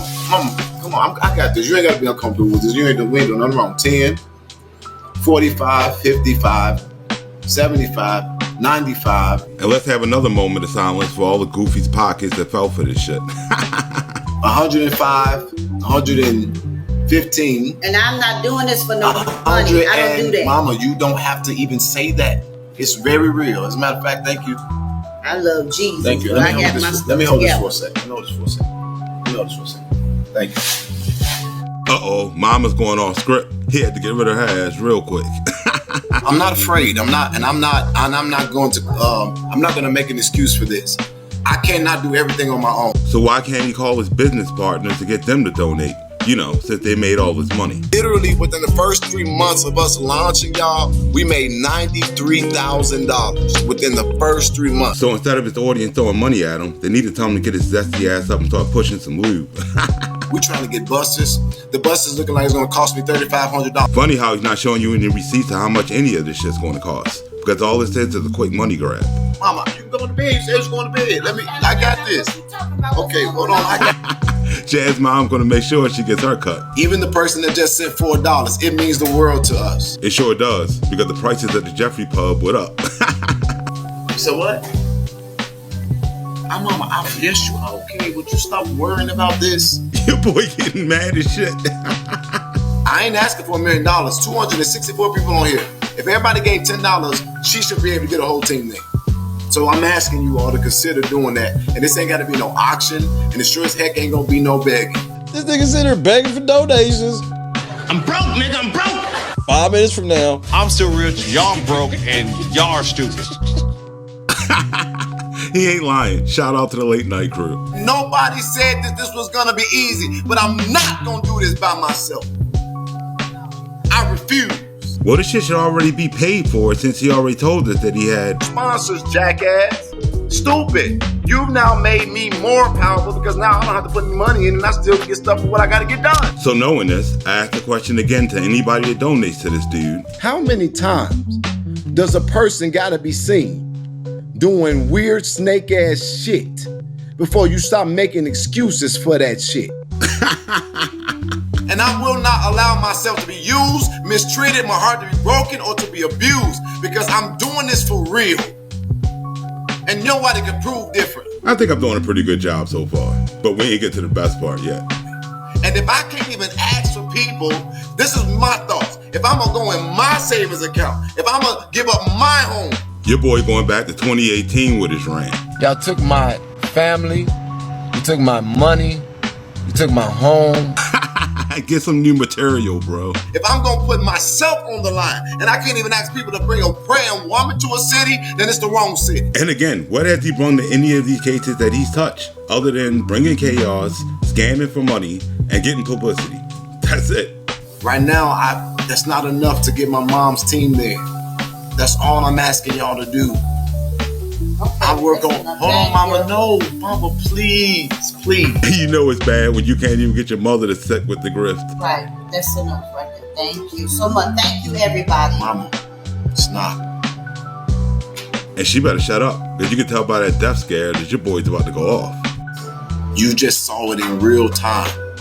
This is a real prophet of God. And I'm sure real churchgoers want to do this to him every time they see him using God's name for money. And I know that if the people of the city of Flint can just get an encounter with God, no matter what else happens, it could put the city on the path that it needs to be on. Like getting his mother down to Flint is going to fix the water or the crime problem. Get the fuck out of here. Let me see that. I need that. No, you took it. Can I please see it? What you had in your phone that I can't see your phone? Looks like what they say is true. There's no honor amongst thieves. Let me see it. I know what it takes to get you all there, so I'm trying to see when it's done. More like he can't wait to transfer that money out of her account into his. That's crazy. With all the people that have been on this live, if everybody would have gave 10, we would have been there. They ain't even halfway there. And that's kind of heartbreaking, but I get it. People, oh, wait a minute. Somebody sent you $200. Yeah, and I'm pretty sure it was this goofy. I have at least donated about $350. How about that? And it takes dumbasses like this to keep this dude paid.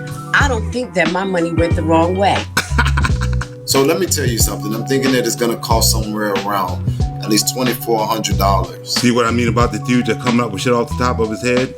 This is why you need receipts. Because earlier he said this. The bus is looking like it's going to cost me $3,500. See, your boy can't be trusted with money. That's why multiple teams that he had to take out petitions to see the ledgers that he always collected.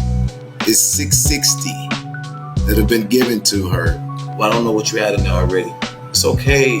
My mom is uncomfortable with it. And I'm sure most of the people watching this video are uncomfortable with watching this grifter trying to scam people. Why are we so afraid of resources? It takes resources. Absolutely true. Hell, you know I know that. Right. It takes money. So what don't you like? Now, if they don't sound like scammers, then I don't know what to tell you at this point. Mama, I need that, please. I gotta finish my mission. And his mission is to make fools out of all of his subscribers. Don't roll your ass. My mama tired of me. You said you was going to bed. Go to bed. And your boy's just looking desperate at this point. When I leave the city of Flint, I'm gonna leave with my hell high. And his pocket's fat. I know it's late. Okay, they don't have to be on here. I'm not forcing them on here, Mama. Please. Zesty. That's definitely the face of a zesty ass fraud. $695. Said 24. Still can't even get half. And as you can see, that shit has got your boy big mad. And y'all think that this is for likes, clicks, views, and money? Get real. It ain't in this. It ain't in for me. I am doing this. No, I'm just saying. I don't know. I'm talking about Mama. And at this point, this dude's just downright embarrassing. Nothing through Zelle. Nothing through PayPal. Nothing through Venmo. Nothing through Apple Pay. Goofy's not too happy that he didn't get the money he wanted, which I really don't know why, since right before I was about to end this video, the super producer put a video up exposing his whole grift. Check this shit out. While you're over there begging, let's get some things straight. Let me educate the people like I normally do. You definitely want to spark up one last one for this. Shout out to the person who put me on to how to find this information that is not really readily available to the public. Uh-oh, looks like somebody in Jazz camp leaked the ledger. Yes, the volunteers who cannot even get gas money, equipment, a dinner every now and then. And just like in the Kanika Jenkins case, the truth is being revealed. You can't even get a dinner every now and then. If you look in this top right corner right here, where it says Super Chat, $14,955 since this person has started this platform. And Super Chat money coming through that platform. But yet, he will sit on that platform and tell y'all he got to beg y'all for money. What did you do with the $14,955 that they already gave you? I mean, I got a pretty good idea where the money went. And the fact that he's on here trying to milk his audience out of money every single day, I'm sure they're on here like, I don't think that my money went the wrong way. no, that money's going to the Jeffrey pub. That's not even including video money. That's not including the video money that we get. That would be separate. When I left, he was getting checks that were like right at $2,800. Due to you all watching him, supporting him by watching his videos, those checks may have gone up to maybe around $3,500 after taxes are taken out. And with all of that, you still sitting up there on your platform telling the people that you gotta beg them. So I guess it's safe to assume between super chats and ad revenue, your boy's done fucked off with at least $20,000. Not to mention the thousands of dollars he milked out of Dolton for a new monkey. And now that you see this dude got plenty of money to get his mother down there on his own, I ask the question again. How many times does a person gotta be seen doing weird snake ass shit before you stop making excuses for that shit? It's wrong. It really is. Because even though his chat is full of people doing fuck shit, I'm sure there's a lot of good people over there that think they're doing the right thing. And the ones that aren't, I'm sure they're watching this video like, his name is Jedidiah. If you gonna talk about him, then say his name right, okay? And look, I know a lot of you might be angry that I made this video, but just know I'm only doing it so you don't get ripped off and become a goofy like the woman you just saw in the last video. Oh, and Jed, I know you hate watching, so if you're going to sue me, make sure to tell your lawyer that you told me that you knew it was satire and how you were glad to help me eat and to do my thing. But if you're still butthurt and you're still going to pursue it, just know I'm going to pull a move out of your own playbook. I filed bankruptcy, so bitch, sue me if you want to. But that's where I'm going to end this long-ass episode. But don't worry, we'll be catching up with your boy over in Flint, because he's already been up to a bunch of fuck shit, and I'm already working on it. But for now, I hope you like, share, and subscribe. And if you want to help the channel out, hit the cash out for your boy. And I'll catch you on the next one. Peace. THC bud pill is not just what it is. You can ingest it. You can put it in your ass. There are people who put pills in their ass. And I'm happy to have been a former investor, now recipient of sponsorship of a brand who can provide it.